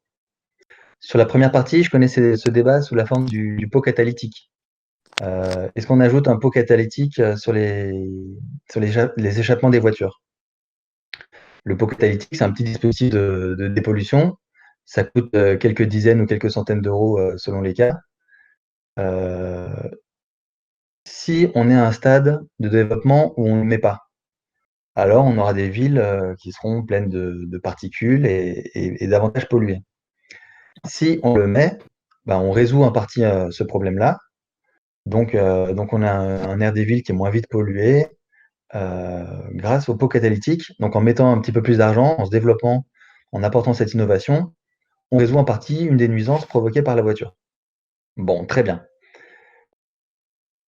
De façon générale, les machines dont je parle de façon très globale, les machines provoquent tout un tas de nuisances. Donc, évidemment, j'ai parlé des grands paramètres, la biodiversité, le climat, mais souvent, très concrètement, les machines, ça prend de la place, ça fait du bruit, ça bouge, ça tourne, c'est dangereux, faut pas s'approcher. Voilà, les machines, très souvent, sont des objets pleins de nuisances. Et forcément, les gens, quand ces machines apparaissent dans l'histoire, dans l'histoire du développement, ont souvent des tas de reproches à faire à ces machines. Des fois, c'est des machines qui leur prennent leur travail, des fois, ce sont des machines qui vont dégrader leurs conditions de vie, en tant qu'habitants, et cetera, et cetera. Et donc, ce qui se passe, c'est que chaque fois qu'une nouvelle technologie qui a des nuisances apparaît, eh ben, on essaye de trouver des solutions, des accommodements pour que les nuisances ne soient pas trop fortes, pour réduire les effets, négatifs. C'est très bien, quand on prend le problème de façon très particulière, en zoomant dessus. C'est très bien que les voitures aient des pots catalytiques parce que l'air des villes est plus propre. Si on regarde de plus loin, en fait, on va perfectionner les machines en leur ajoutant des dispositifs, en les complexifiant, en ces dernières années, en leur ajoutant souvent des ordinateurs, embarqués. Heu, donc on va les complexifier, on va les alourdir en ajoutant des équipements, et ce phénomène général va régler à chaque fois individuellement le problème ciblé, mais quand on regarde de plus loin, ça va complexifier les machines, les rendre moins réparables, leur faire consommer plus de ressources et comme une nuisance est supprimée, on va se permettre, ça rejoint un peu l'effet rebond, on va se permettre d'en produire davantage et donc d'augmenter les autres nuisances par ailleurs. Donc quand on n'a pas la vision globale, le développement, on peut trouver ça très bien. Quand on regarde de plus loin, il me semble que, il n'est pas contestable que le développement va accroître de façon générale la prédation, que je décris depuis le début de notre conversation. Si je peux intervenir, du coup, pour toi, les machines sont forcément nuisibles. Qu'est-ce que tu fais des ambulances, de tout ce qui est la science liée à la médecine et les développements, les hôpitaux par exemple, ou choses comme ça, qui ont permis en fait, ou même juste tout simplement un frigo, qui a permis de développer fortement l'espérance de vie. Et on voit bien dans des pays qui sont moins développés, où l'espérance de vie peut être d'une cinquantaine d'années, et nous, elle est beaucoup plus en bonne santé. En tout cas, on a moyen de faire beaucoup mieux. Et tout ça, c'est grâce à des industries. Le transport, les trains, c'est grâce à nos industries. Enfin, pour fabriquer de l'aluminium, pour fabriquer tout type de métaux, on a besoin de ces industries.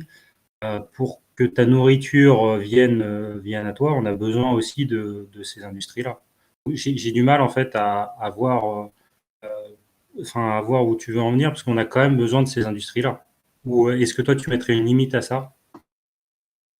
Alors oui, oui, je mettrais évidemment, alors pas une limite, mais un bémol à ce que tu viens de dire. C'est-à-dire que depuis le début, j'ai parlé de bonheur, j'ai aussi parlé de bien-être et puis j'ai parlé de confort.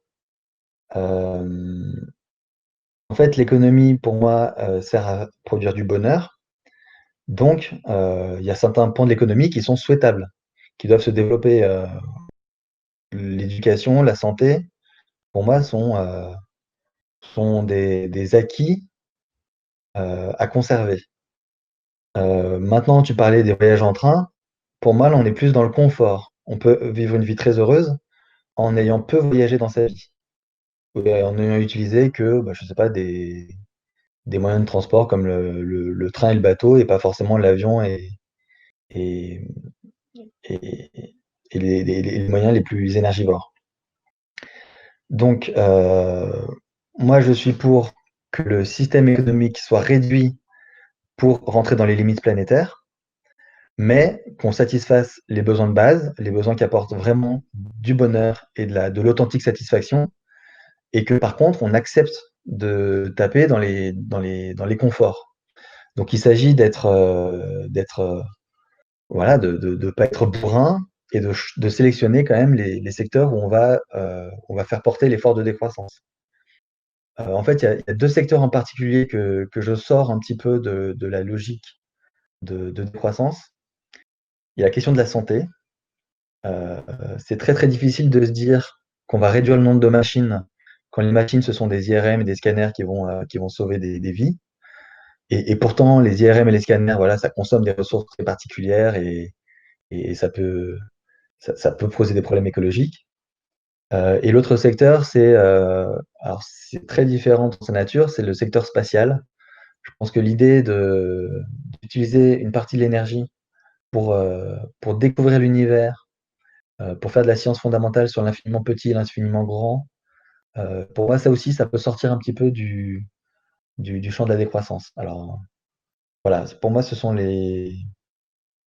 si je résume ce que je viens de dire, les 3 exceptions, c'est pas taper sur ce qui concerne directement les fondements du bonheur, donc pas faire entrer les gens dans la misère, mais par contre s'autoriser de réduire le confort des gens, de façon démocratique, hein, idéalement. Et puis l'exception de la santé et l'exception de la découverte et de l'espace. Du coup, j'ai une question. Si on a 7 milliards d'habitants qui ont ce que tu viens de dire, là, le minimum basique, est-ce qu'on finit pas par, en fait, avoir des besoins énergétiques en ressources qui sont à peu près les mêmes qu'aujourd'hui ou même voire plus? J'ai pas compris la question. La question est, c'est si en fait on prend les minimums vitaux du bonheur que tu as donné là, qu'on l'applique aux 7 milliards d'habitants, parce qu'il y en a plein qui ne l'ont pas encore aujourd'hui, ce Oui, minimum-là. le fait d'avoir des toilettes, de l'eau courante, de Voilà, voilà. l'éducation, oui, oui. Et le fait Oui. d'avoir un accélérateur de particules, des télescopes qui regardent les trous noirs, voilà, etc. Donc ça, c'est si on l'applique à l'ensemble des personnes actuellement sur Terre, donc c'est-à-dire qu'on a un gros changement politique global. Est-ce que tu crois pas qu'on va finalement réduire d'un côté l'inutile, on va dire, les trucs un peu superflus, mais en même temps augmenter ce qui est super utile et on va se retrouver au même niveau, voire avec des consommations encore supérieures? Écoute, ça se regarde. Ça se regarde, je pense, au cas par cas. J'écarte pas du tout l'hypothèse selon laquelle le simple fait de sortir de la misère l'intégralité de l'humanité serait déjà sortir des limites planétaires. Il y a des gens qui s'intéressent de près à ce sujet-là. C'est Oui, oui, je suis d'accord, sympathique. c'est une idée gênante, hein. C'est une Oui. idée gênante, mais, je dis pas que je le souhaite, hein. Je suis un observateur, hein. Je dis pas que je le souhaite. Il y a des gens qui s'intéressent de près à ça. Notamment une dame qui a écrit un livre qui s'appelle La théorie du beignet ou la théorie du donut. L'idée, c'est de réussir à satisfaire les besoins de base dans toutes les nations, sans jamais dépasser, sans jamais contribuer au dépassement des limites planétaires, que ce soit le climat, les questions d'épuisement des ressources, des engrais, etc. Donc c'est un débat à avoir, technique, à mon avis. Il faut regarder de plus près. Parce que je pense qu'il ne faut pas oublier que moi, j'ai souvent tendance à raisonner à technologie qui n'évolue pas, à technologie constante, en me disant, il est possible qu'on n'invente pas grand-chose de nouveau à l'avenir, même en y mettant des budgets, ça n'aboutisse pas. Moi, j'ai un raisonnement où les technologies ne vont pas progresser à l'avenir. Et donc, dans ce raisonnement-là,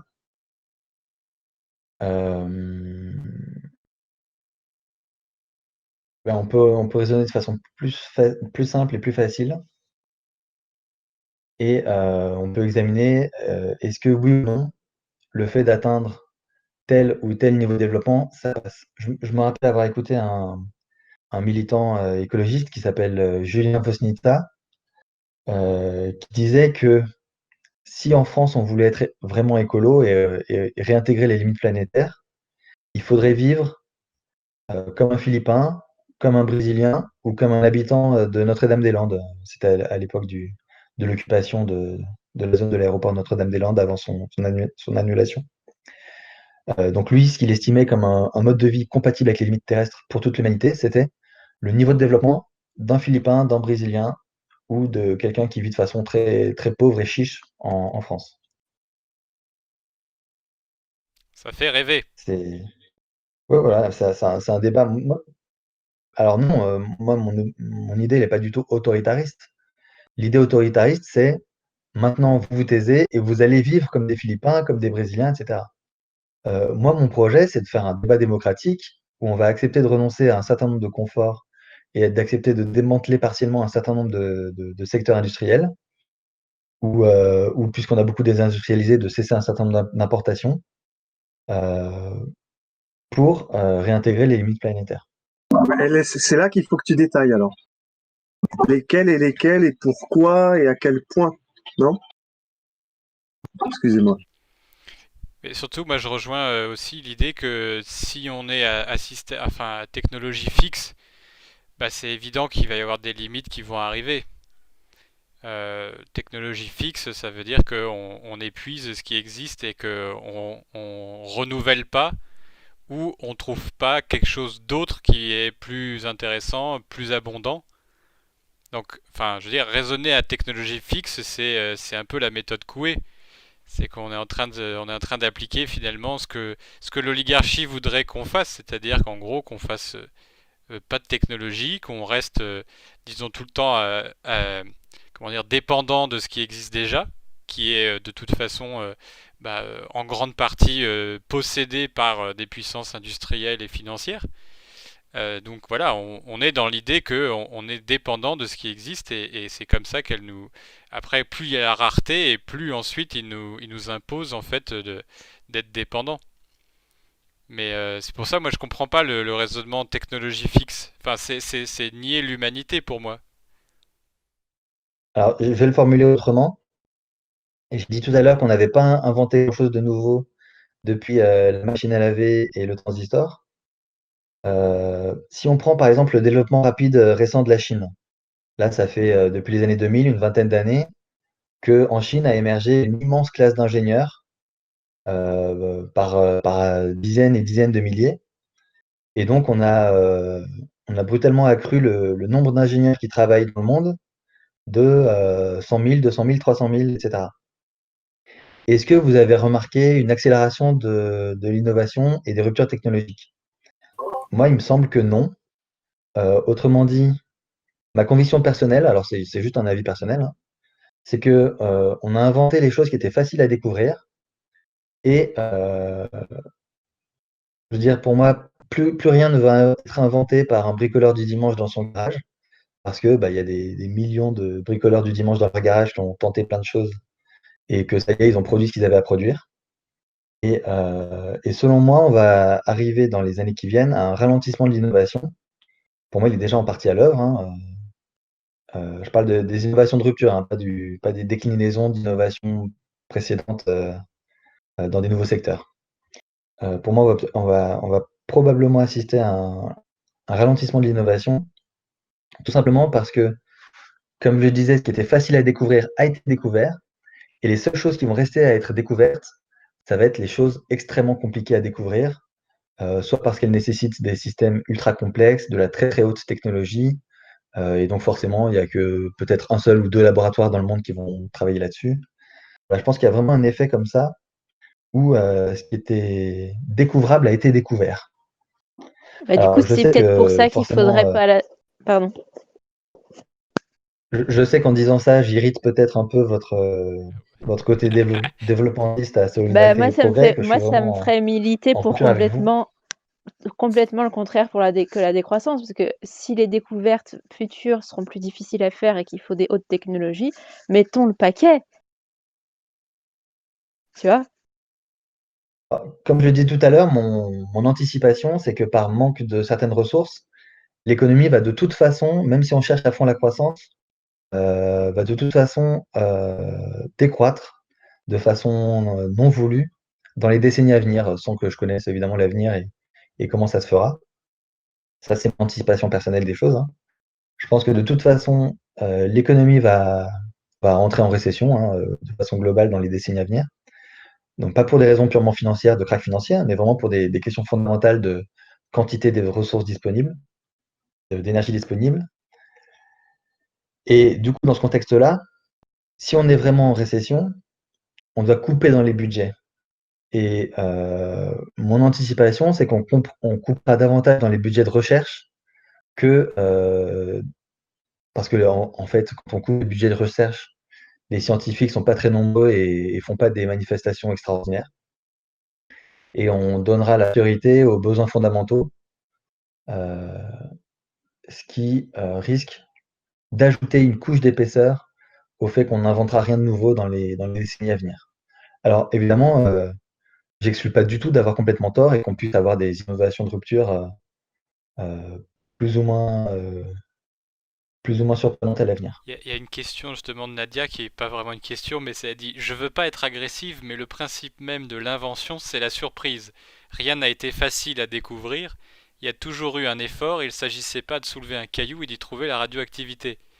Et je compléterai en disant qu'effectivement, la difficulté, elle est toute relative, puisque autant, je reviens sur mon néolithique là, mais voilà, faire un caillou très bien, parfaitement taillé symétriquement, avec des bords nets, etc., c'est vraiment pas donné à tout le monde. Je veux dire, ça a mis quand même pas mal d'années, de centaines de milliers d'années avant d'arriver. Donc on pouvait dire à l'époque, oui, moi j'y crois pas à la pierre taillée symétriquement des deux côtés.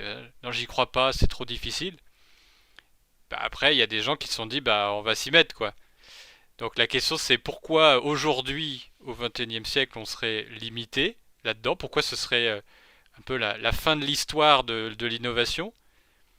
Alors que, enfin, pourquoi aujourd'hui et pas il y a 10 000 ans quoi? Bah, c'est un excellent exemple pour illustrer ce que je viens de dire, parce que innover sur la taille d'un silex, bah, ça nécessite quelques semaines d'entraînement et puis quelques minutes pour une fois qu'on a maîtrisé le geste, le Ah faire. non, non, non, ils ont mis Donc c'est des très centaines de accessible. milliers d'années, hein. Ils ont pas compris tout de Oui, suite, non, hein. mais Mais ça nous paraît con, nous, aujourd'hui. Même si, d'ailleurs, je mets au défi quelqu'un de tailler un silex. Proprement. Non, non, ils ont mis des milliers d'années, hein, avant de comprendre comment faire. Pour eux, c'était Mais c'est oui, oui, super bien surtout sûr. qu'elle compliqué, hein. de quoi être vraiment très optimiste sur notre avenir technologique, avec le progrès en termes de batterie, le projet ITER, les réacteurs de 4e génération, il y a de quoi faire. Faut pas être pessimiste vis-à-vis de notre avenir technologique. Mais, Disons qu'il y a un justement, potentiel. Très haut je, potentiel. je dis pas qu'il n'y a aucun potentiel. Je maintiens que je suis pessimiste sur ce sujet précis.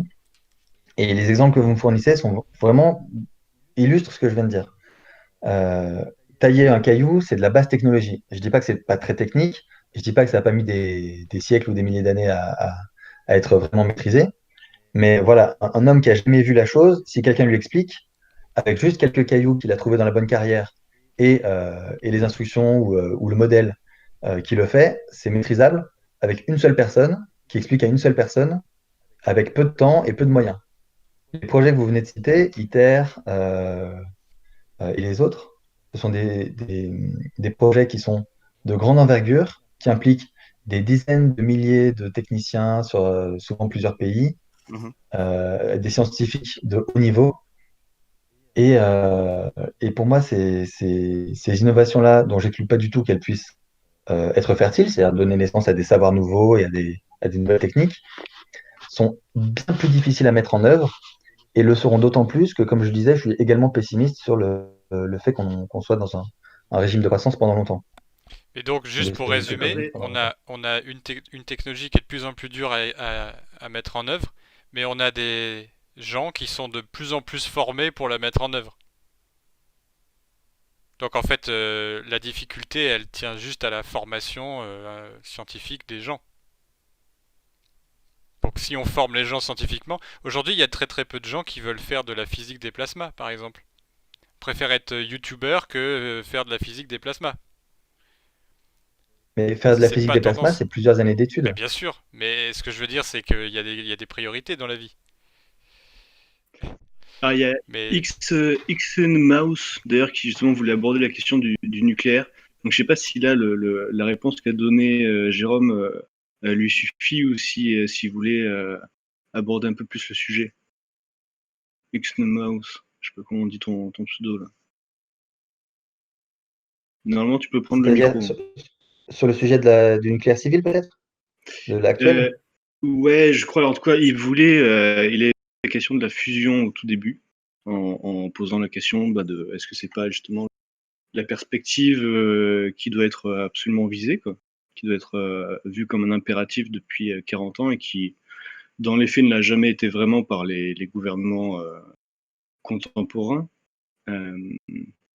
Après, justement, je voulais voir s'il avait des choses à aborder sur le sujet, parce qu'il demandait de revenir sur ça. Donc,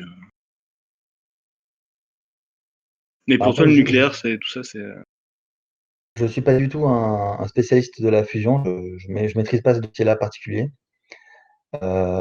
Simplement, mon intuition sur ce sujet, c'est que c'est quelque chose de trop compliqué, de trop cher, de trop lointain. On risque de pas avoir les budgets pour boucler les projets parce qu'on va se taper de la crise économique avant. Et même dans l'hypothèse où on réussit, pour moi, c'est pas très utile parce que ce serait une énergie abondante et bon marché qui produirait les effets nocifs dont j'ai parlé. Donc vous comprenez que je suis plutôt a priori, je demande qu'à être convaincu du contraire, mais j'ai des a priori négatifs sur cette idée-là. Sur le nucléaire civil, je suis plutôt pragmatique sur ce qu'on a aujourd'hui. Ça permet de produire une électricité moins carbonée. J'aime pas la technologie nucléaire. Elle produit des nuisances comme toutes les sources d'énergie. Mais pour moi, la priorité, c'est plutôt de décroître en énergie carbonée qu'en énergie nucléaire. Et puis surtout, l'énergie nucléaire, c'est la plus propre du monde. Actuellement, nous ne savons pas faire d'énergie plus propre que celle qui émerge des centrales nucléaires. Et le Alors développement moi, j'accepte technologique, pas. justement, en termes d'énergie nucléaire, c'est des progrès qui sont extrêmement réjouissants sur le projet ITER et sur les réacteurs de 4e génération. Alors, je ne connais pas les progrès actuels, donc je ne saurais pas répondre là-dessus. Si tu dis que c'est réjouissant, tant mieux que tu sois réjoui. J'ai perdu ce fil de ce que je voulais répondre. Tu pourrais répéter ta remarque, s'il te plaît? Je disais que d'une part, le nucléaire était une énergie très propre sur laquelle on pouvait miser sur le long terme, Oui, et que d'autre part, il fallait être oui. optimiste sur le développement technologique du nucléaire. Alors, comme je disais tout à l'heure, je raisonne à énergie, à technologie non évolutive. C'est une prudence de ma part, si tu veux. Mhm. Moi, je refuse qu'on puisse parler d'énergie propre, hein. Toutes les énergies ont leurs nuisances et il s'agit d'arbitrer sur les nuisances qu'on souhaite. Le nucléaire, en tout cas tel qu'il existe aujourd'hui, va réchauffer de l'eau en refroidissant le réacteur, va nécessiter de creuser des mines au Niger ou ailleurs avec des problèmes de pollution sur place, va nécessiter une infrastructure où on va construire des choses en béton et donc voilà, consommer de la ressource en sable, etc. Enfin, voilà. Il s'agit de savoir quelle est la nuisance qu'on accepte. Je suis tout à fait d'accord que sur un certain nombre de points, le nucléaire a des nuisances plus faibles. Par exemple, l'occupation d'espace, c'est très bien. Une centrale nucléaire, ça prend très peu de place. Maintenant, il s'agit d'arbitrer. Est-ce qu'on souhaite avoir des déchets sur des longues périodes ou est-ce qu'on souhaite avoir du réchauffement climatique? Est-ce qu'on souhaite avoir des vallées noyées et des villages déplacés ou avoir des éoliennes sur des, des- des- des espaces infinis? Voilà, ce sont des questions techniques qui nécessitent de choisir la nuisance et de choisir Et, parmi plusieurs énergies dont aucune n'est propre, laquelle est la moins nuisible, selon ses priorités.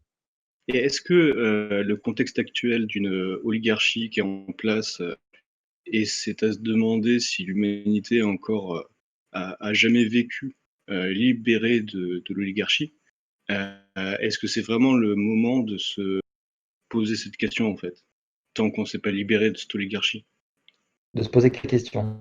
Eh ben, justement, ce que tu dis, quel impact environnemental on peut se permettre, vu qu'en fait, les décisions publiques, la direction économique sont absolument pas posées sur la base de l'intérêt général ou du choix souverain du peuple.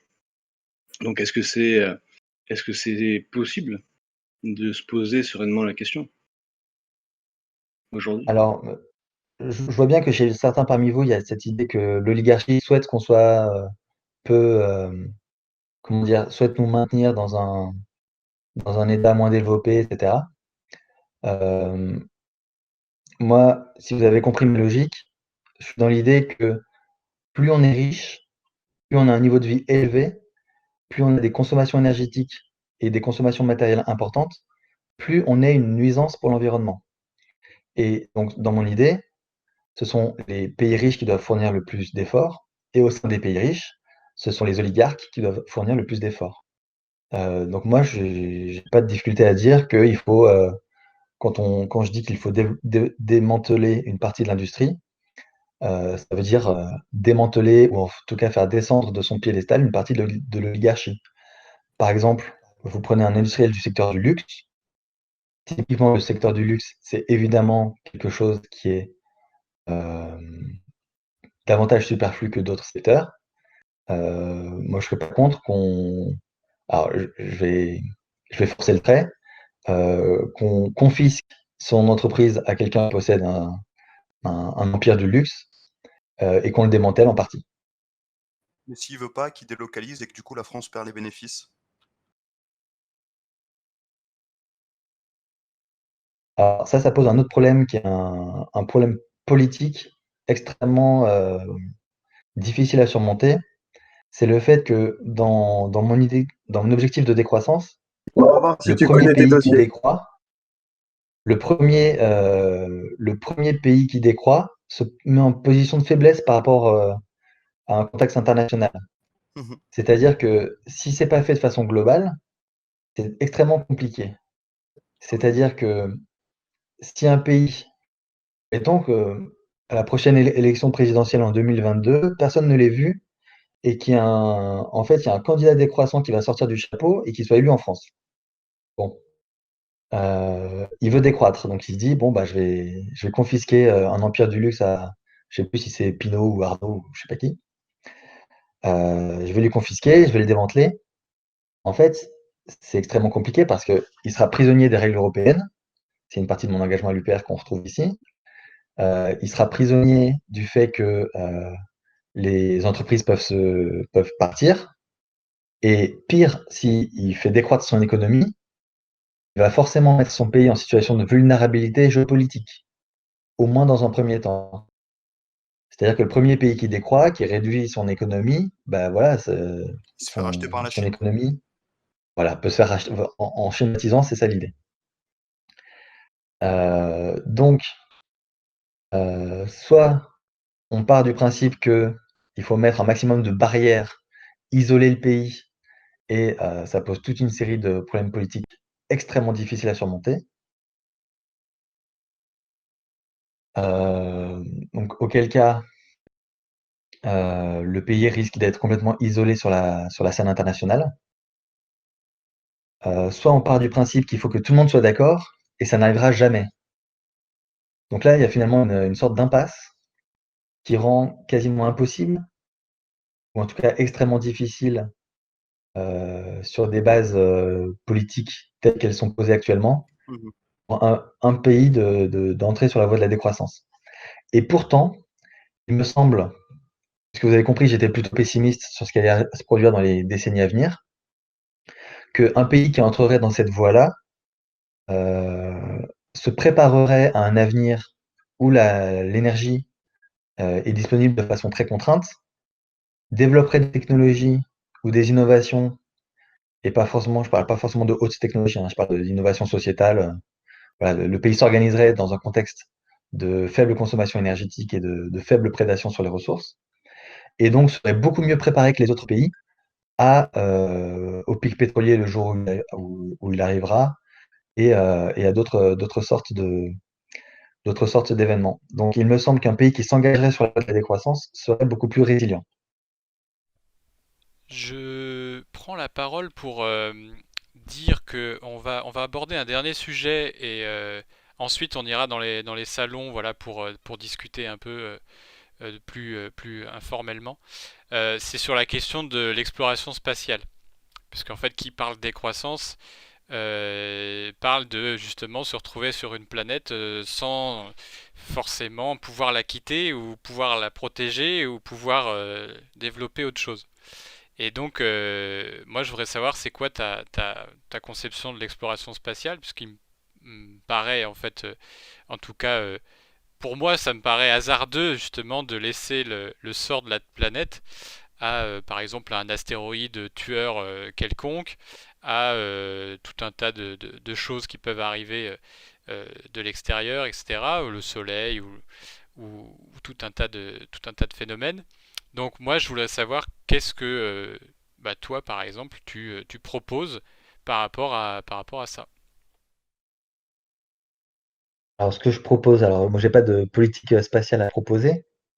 Maintenant, je suis tout à fait d'accord avec toi sur le fait que le genre humain ne réside que sur une seule planète, ça c'est pas résilient. Parce que s'il arrive à cette planète, eh ben, on disparaît. Ah ah. Euh, donc, je suis tout à fait d'accord avec cette idée-là.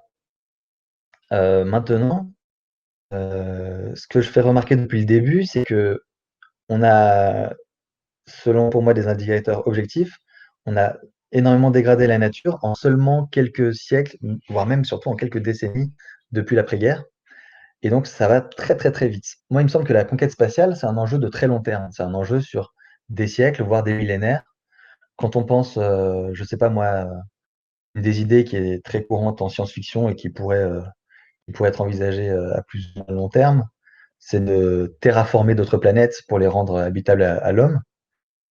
Ça se fait pas en 1000 ans, ça se fait en plusieurs millénaires. Avant ça, la Donc, il y a bien... déflexion d'astéroïdes, c'est quand même mieux. C'est moins cher. Oui, d'accord. Et donc, euh, je vais retrouver le fil. Puisque c'est un enjeu de très long terme, pour moi sur des millénaires, voire davantage, euh, enfin, pour moi, il y a une tension entre le fait qu'on détruise les conditions d'habitabilité de la planète en quelques siècles en ce moment, et le fait qu'on veuille avoir un horizon interstellaire ou interplanétaire positif d'ici quelques milliers ou dizaines de milliers d'années. Si on pense le très long terme, il ne faut pas penser l'exploration spatiale comme un problème de politique à court terme, mais à très long terme. En fait, c'est quelque chose que personne ne fait, le très long terme. S'intéresser à dans 10 000 ans, c'est quelque chose, c'est des questions que les gens ne se posent pas globalement. Et,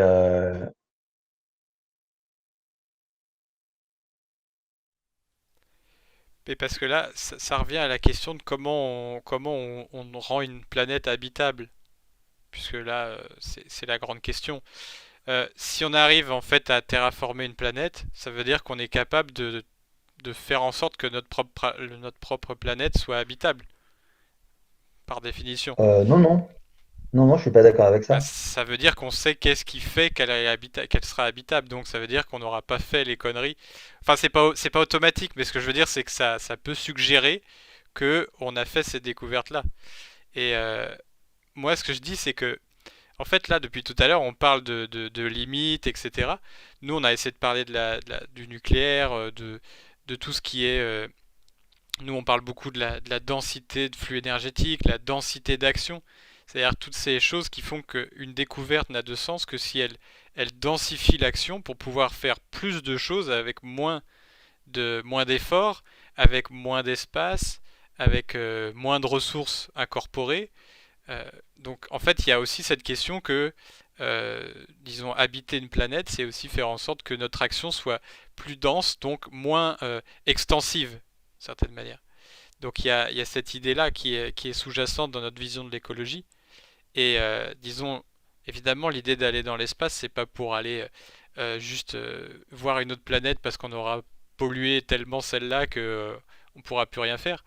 Mais, euh, mais voilà, c'est la question que si on épuise des ressources, bah c'est peut-être qu'on épuise des ressources qui en sont actuellement, mais qui seront peut-être plus des ressources dans le futur, parce on sera passé à un autre type de ressources. Tu vois, ça peut être tout ce qui est à base de carbone aujourd'hui, en fait, c'est dans les labos de recherche encore, mais on sait que le carbone, ça peut être un élément en fait assez basique de construction de matériaux dans tous les domaines scientifiques. Donc pourquoi on passerait pas en fait à une économie du carbone justement, du matériau carbone? Et ça peut justement faire qu'on arrête d'exploiter toutes les mètres cubes de terre un peu partout. Donc voilà, il y a toutes ces choses aussi qu'il faut voir, c'est comment l'action humaine n'est pas juste extensive ou du moins linéaire, c'est-à-dire qu'elle utilise tout le temps les mêmes méthodes sans jamais changer de méthode, qui ça en fait est voué à l'échec, clairement.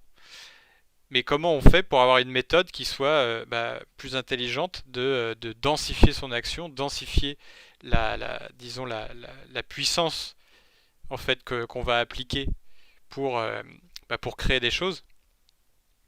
Moi, je sais pas si enfin, ça répond à ton angoisse de se dire que tous les indicateurs sont à la hausse exponentiellement, etc. Est-ce que, est-ce que ça répond pas à cette angoisse-là?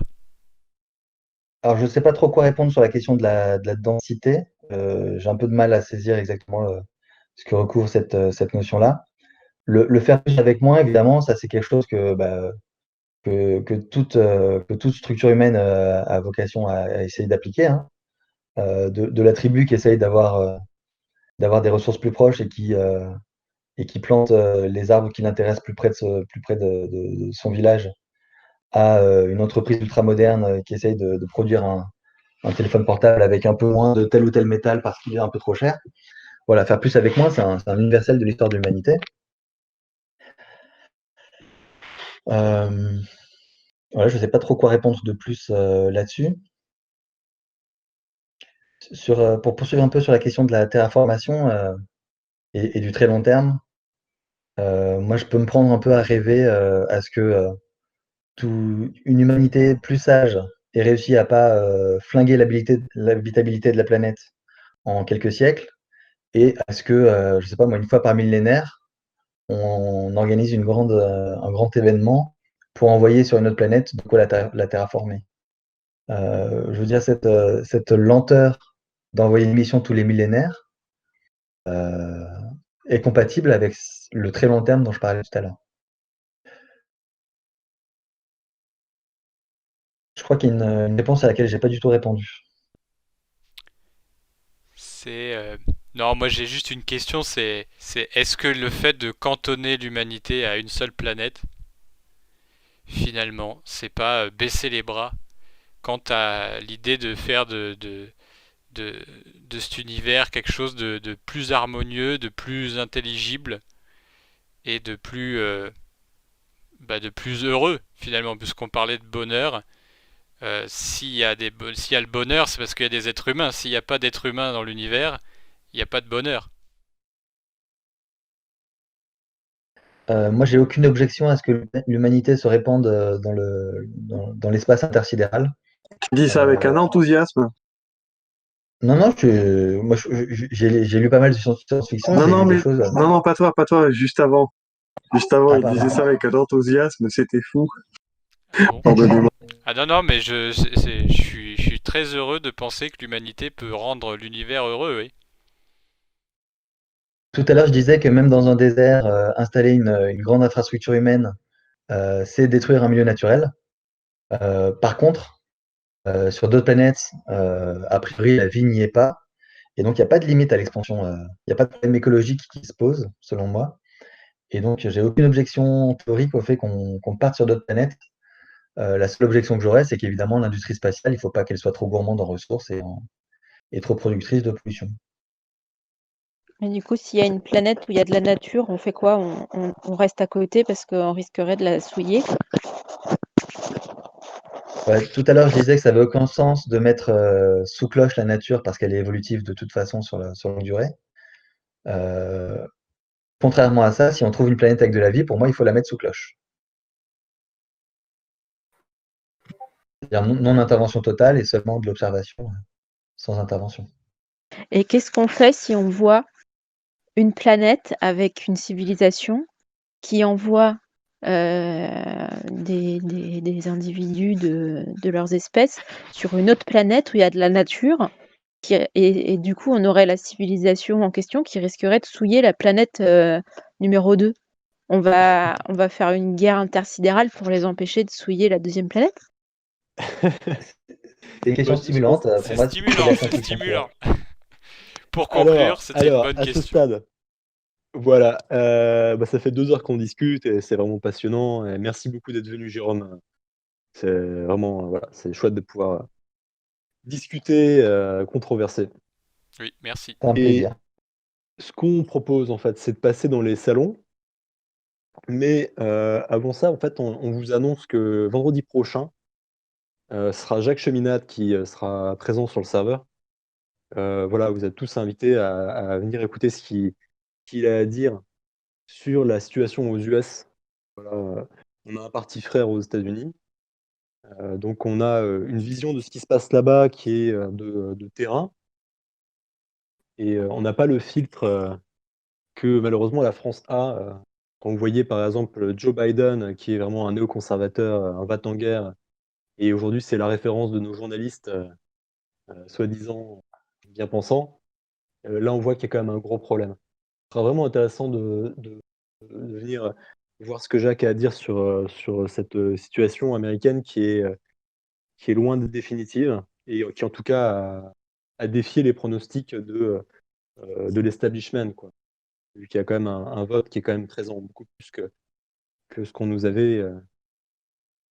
vendu pendant 4 ans que, voilà, le bonhomme était, ni fait ni à faire ou que sais-je. Un mot de Voilà, conclusion, Jérôme, ou... tout à fait. Est-ce que tu veux, en fait, conclure ce débat? Je te donne le mot de la fin.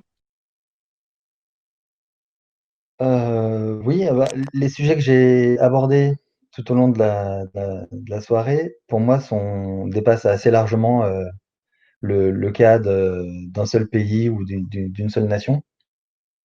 Et puis, je pense qu'on a aussi embrassé des sujets qui touchent au long terme, soit qu'on regarde loin dans le passé et loin dans l'avenir. Moi, ma conviction, c'est qu'on a besoin de toute façon de changements politiques très très profonds. Et il y a une personne qui parle beaucoup d'effondrement qui s'appelle Arthur Keller, qui dit qu'à l'avenir, on aura un nombre limité de scénarios envisageables, qui sont la croissance perpétuelle, une forme de continuité ou d'état stationnaire, et soit un déclin, soit un effondrement chaotique. Moi, il y a ce que je souhaite et ce qui, je crois, va se réaliser. Ce qui, je crois, va se réaliser, c'est une humanité qui ne voit pas à long terme et qui va se prendre un certain nombre de murs dans la figure, qui va causer des crises extrêmement douloureuses. Et ce que je souhaite, c'est que on n'ait pas de la récession, mais de la décroissance. C'est-à-dire qu'on organise de façon assez démocratique une forme de réduction de nos besoins matériels. Pour moi, il me semble que c'est de la sagesse et de la tempérance. Et que c'est pour moi la meilleure voie pour réduire la quantité de douleur que provoquera quelque chose qui, à mon avis, est assez inévitable, qui est le fait que, ayant fini de jouer avec des quantités de pétrole qui sont limitées, on aura forcément une récession. Voilà ma conclusion. Et je vous remercie sincèrement pour cette invitation et pour les questions très intéressantes que vous m'avez posées les uns et les autres. Merci, Jérôme. Merci à Eh toi. bien, merci à toi.